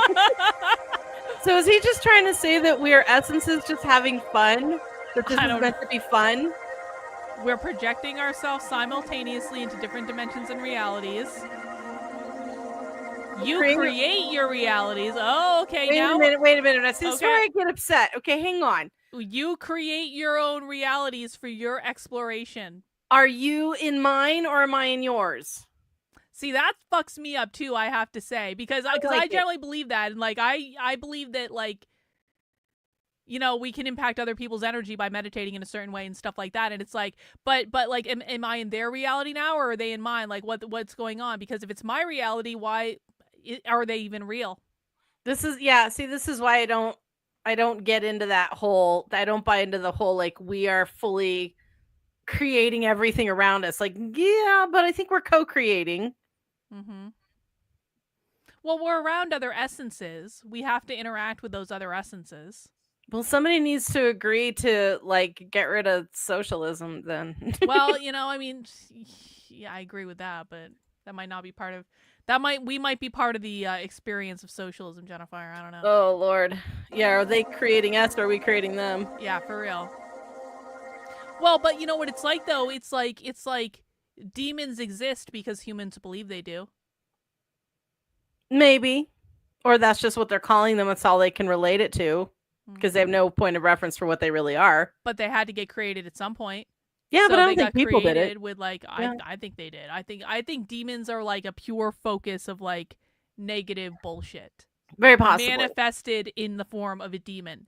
Yeah, very possible. And so they projected into the external, but it's not really external. It was human created.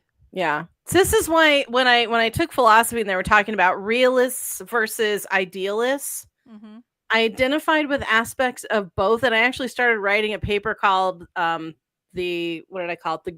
The shade of gray or the place of gray or something where they Yeah. can combine. But a true realist only believes that their experience is the real experience. Nothing else, everything else is my creation. And I'm like, but that can't be so because I am having an experience when I don't look at you. It's like, well, then it's your creation. I'm like, well, then are you in mine or I'm in yours? Like, doesn't make sense to me. I mean, of course, you can hypothetically say nothing is happening outside of my reality because I'm not observing it. But that's an egocentrical perspective. Everybody is like that, and we are all egocentrical in a way. We have to be so we can survive, one, but that cannot be the truth for every being unless I don't exist, and my friend or the philosopher that came up with that is completely right, and none of us exist, and we're all in his imagination. He is dreaming all of us, and we don't actually exist. And I reject that. So an idealist believes that it's more of a shared experience. So I think it would have to be a shared experience. Yeah, it has to be. I would be very disappointed to know nobody else that I know and love is real. They're real. Or that I'm not. They're real if you believe they are, Jennifer. Okay. I'm going to go walk through a wall later. All right. Sounds good. Sweet.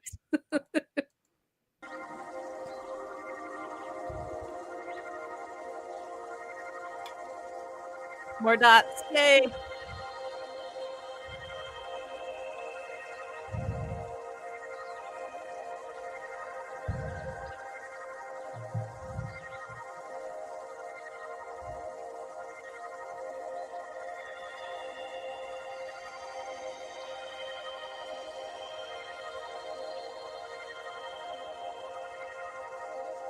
Okay, so as you project onto a dimension or reality, you become the focus of the experience. So you and I are a focus of our essences. Yes. We are projecting onto our realities. Okay.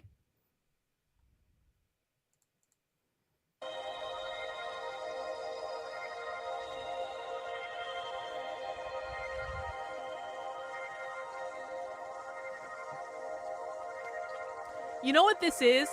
Do you see that picture of like the bombs being fired from Israel to Gaza and Gaza to Israel? How did you go there? And on one side it says my tax dollars, and on the other side it says somehow also my tax dollars. Yeah. It's True. like, this is your focus. Yeah. And this is your focus. Is your focus. You're paying for both sides of this. Yeah, true. Okay.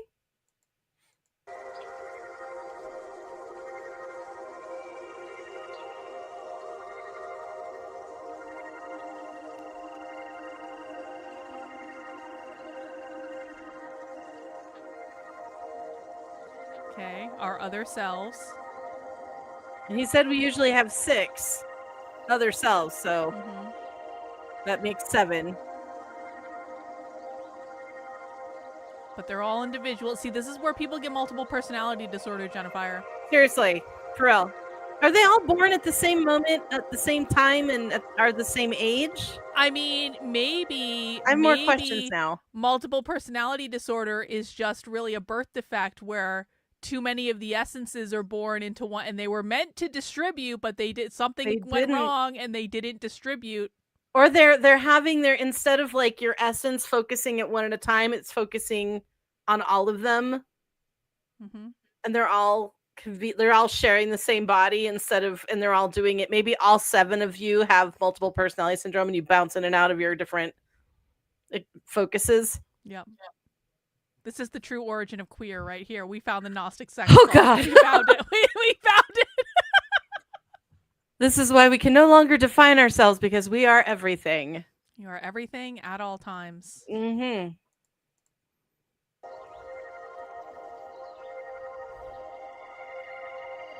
Jesus, literally. Oh my God, Reagan just reminded me of the system. Remember that thing you went to in Boulder that gave you the heebie-jeebies and the dark entities? I remember. I will never forget that. That was like that still traumatizes me to this day. Coming up on almost a year anniversary of that. I can't believe it's been that long, man. I need to go back undercover again, but like Yeah, the system gender. Yeah, and they're all experiencing. Yeah, they're all.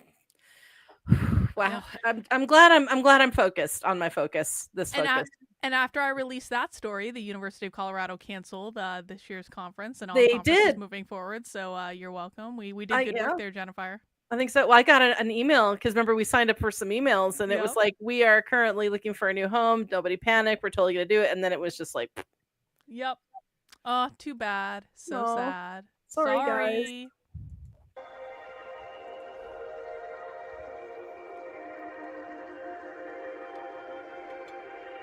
Oh, why didn't they just show this in the first place? Oh, okay. Okay. So these are all of our different past lives, future lives, whatever. And in different dimensions. So, okay. Interesting. You could also be Oh, an alien at the same time. See, this is so helpful. We should have had pictures the first time. I thought, see, I was thinking different dimension. I was thinking that's where you go when you trip mushrooms or take ayahuasca. That could be. I mean, not precluding it.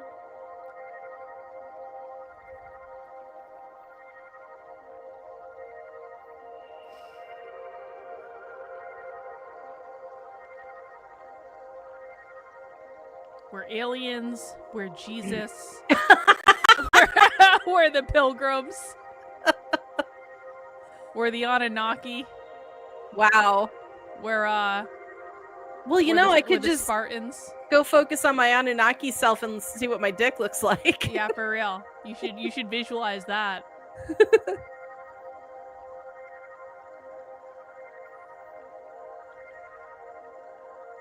Yeah. That's a lot of focuses.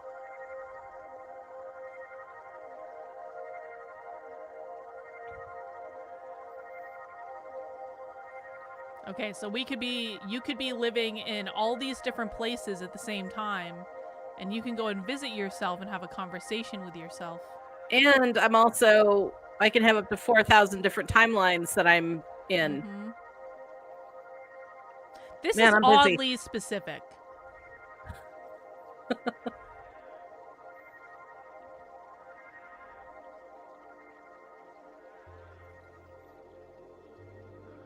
Oh, a parallel self. Okay.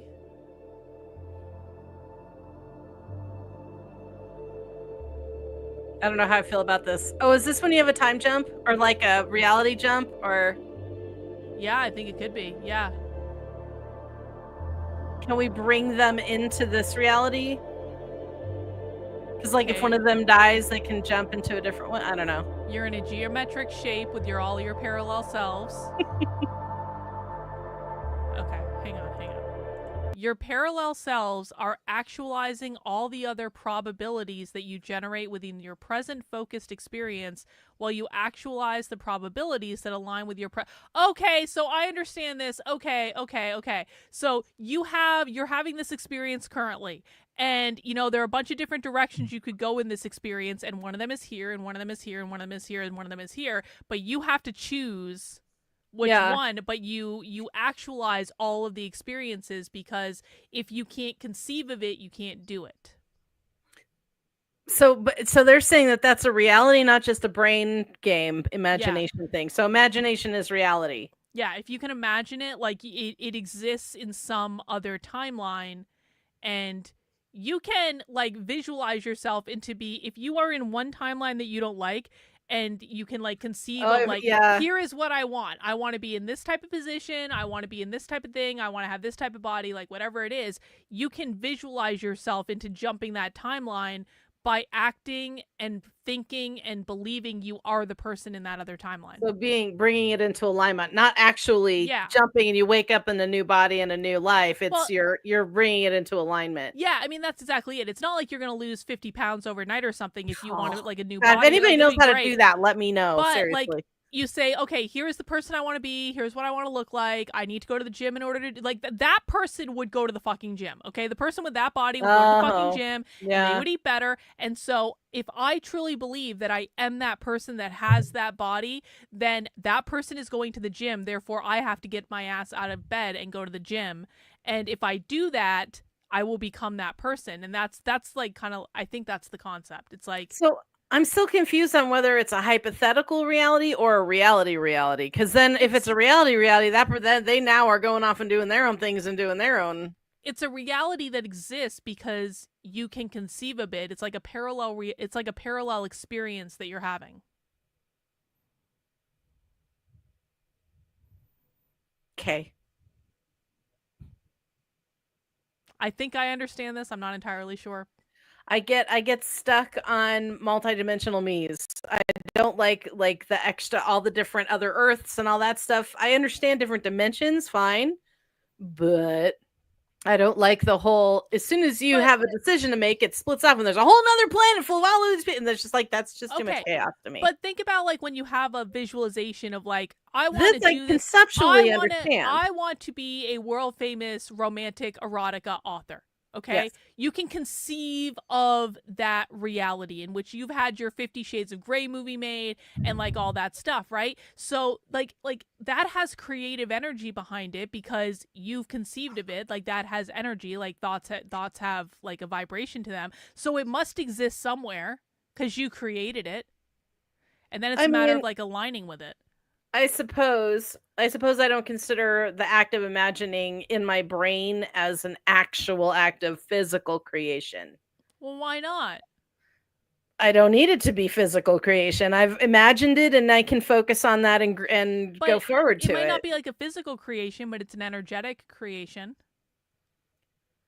Energetic, okay. I mean, as a vibe, I can go with that. I can kind of go with that. I was just it's funny that you said I've had my 50 Shades of Grey moment and the movies have been made because the whole Blake Lively Ryan Reynolds thing is blowing up around our what was it? Shit, I just forgot the name of the damn book. It Ends With Us. Mm-hmm. And I'm like, ooh, I wonder if she chose that reality because Colleen Hoover is probably going, oh damn it, right now. Never mind. If you don't know what I'm talking about, don't worry about it. I know something about it. I don't know that much about it. I know there was a controversy and I haven't looked into it. I'm stuck to it. This is falling apart. At first I thought we were having another Amber Heard moment. Can you give us like a too long didn't read? What happened? Yeah, the TLDR is that the director brought in, hold on, the chick's name is Blake Lively. Yep. So that's Ryan Reynolds. So Justin Baldoni loved this book, it was a passion project of his. It Ends With Us, and hired Blake Lively to act in the main lead. Ryan Reynolds was already kind of prepping him for, I'm going to be involved in this project too. Too long didn't read is that she and Ryan Reynolds, why can I talk all of a sudden, took over the project. I must be focusing on a different experience right now.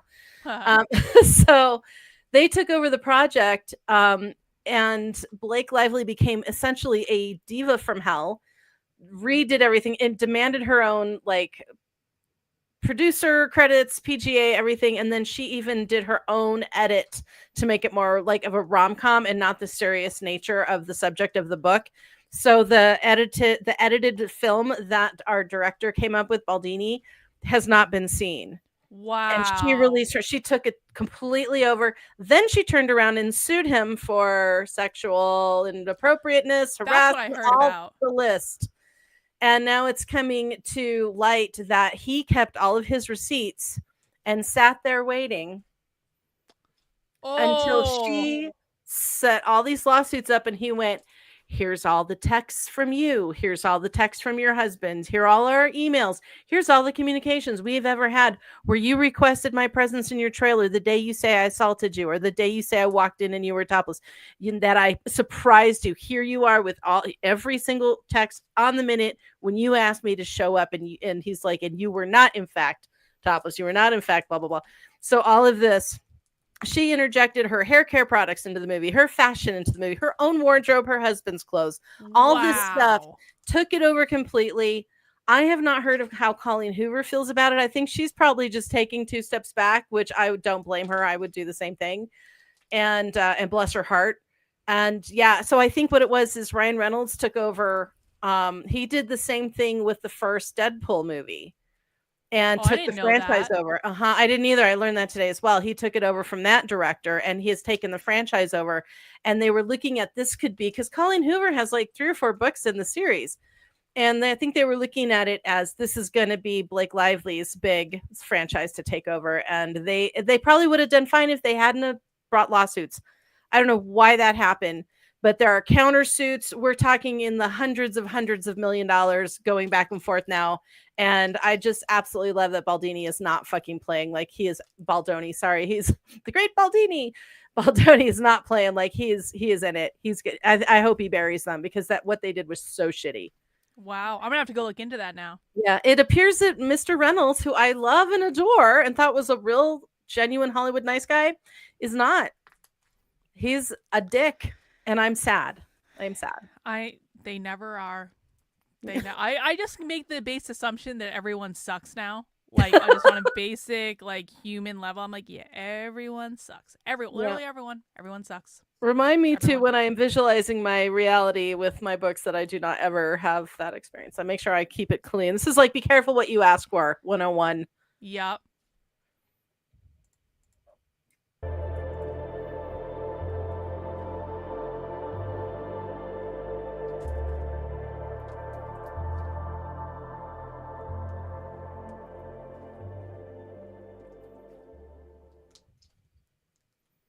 No, see the parallel Earths. No, I don't like it. resist.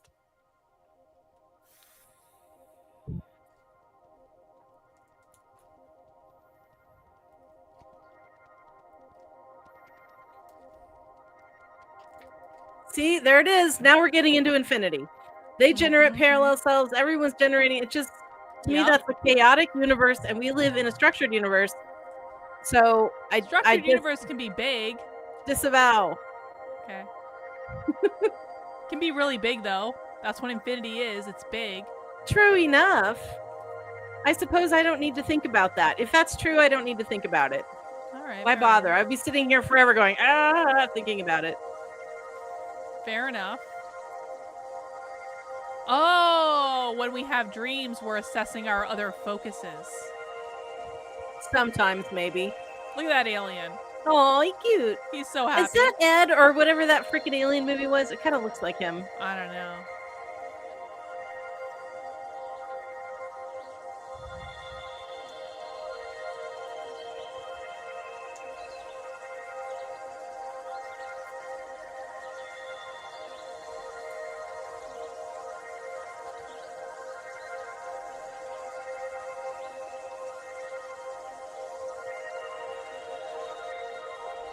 Man, I'm hot in all these other lives.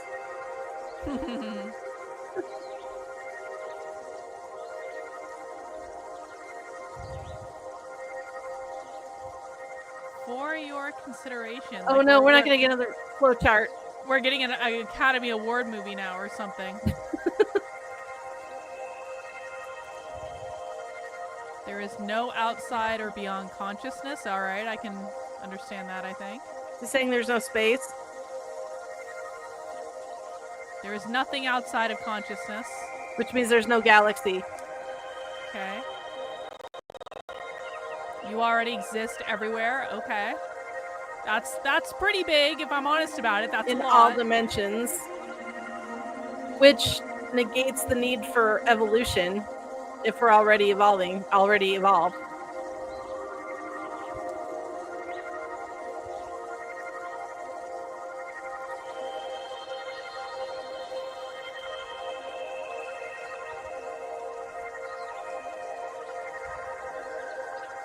Two or more essences can join together and become one. Ooh, soulmates. Ugh. I don't like But you are a soulmates. real robot somewhere.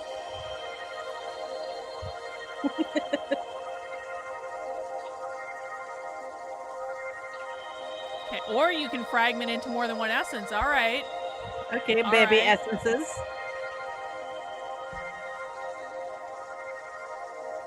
Oh, starseed. I have never heard that definition of starseed. It's very interesting. I'm gonna have to think about that. Mm. They fragmented from focusing experience a different dimension to retain cellular memory of their focus, and they feel. All right, I'm gonna have to think about that. I don't know about that. Your focus or entity experience that in another dimension. This is all getting a little woo for my woo. That they crossed some sort of woo line. I'm like, okay, like, is this video done yet? You officially blown our mind, Frank. You're divine, you're infinite. Okay, we're back. You never cease to exist. Okay. Oh my god. I'm legit getting a headache right now. I think we're almost there. You are one consciousness. No division, no separations, bot. Yeah, but it just said we could combine and hive off. Well, now it's telling us it's one. I don't like contradictory things, man. All right, that's the end of the video. That's enough. Phew. That was a lot, Jennifer. That was a lot to take in and process today. That last video may have done me in, if I'm being honest about it. How are you doing? My brain hurts.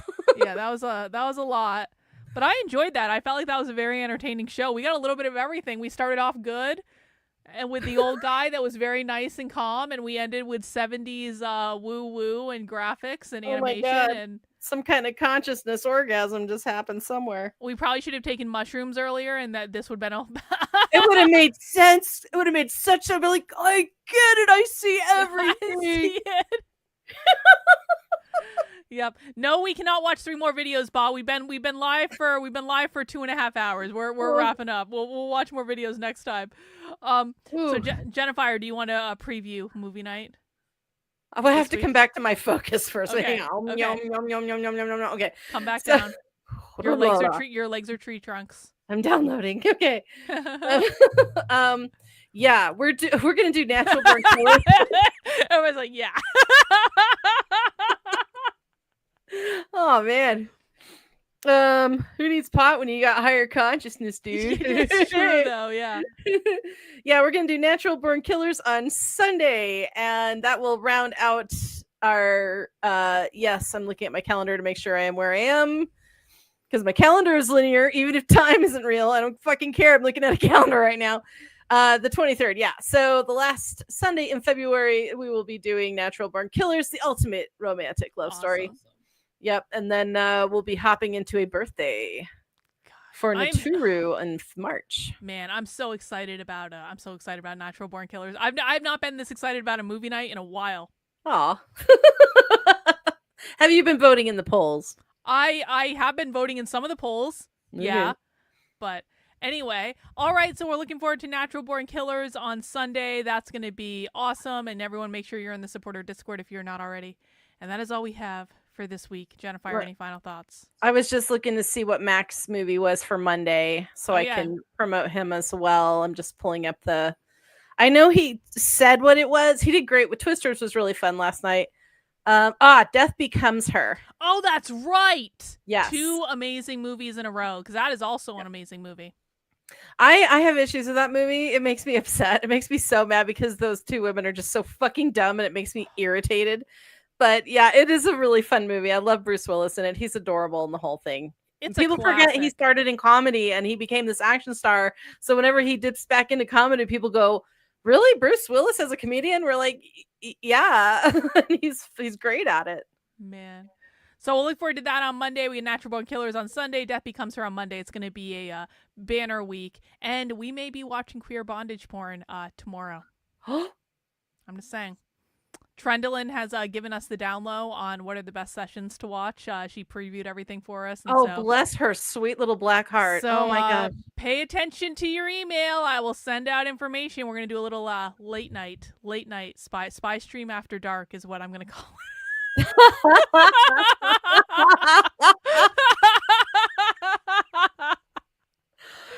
Oh, I love that. And I can't be held responsible, and no one sue me for sexual harassment. It's not my fault. I was talked into this. It's a bad idea, but you know, on my writing Discord, the adult section is called the black curtain area. Because you remember back in the day in the video rentals, they had like the room with the black curtain that went over it. Yeah.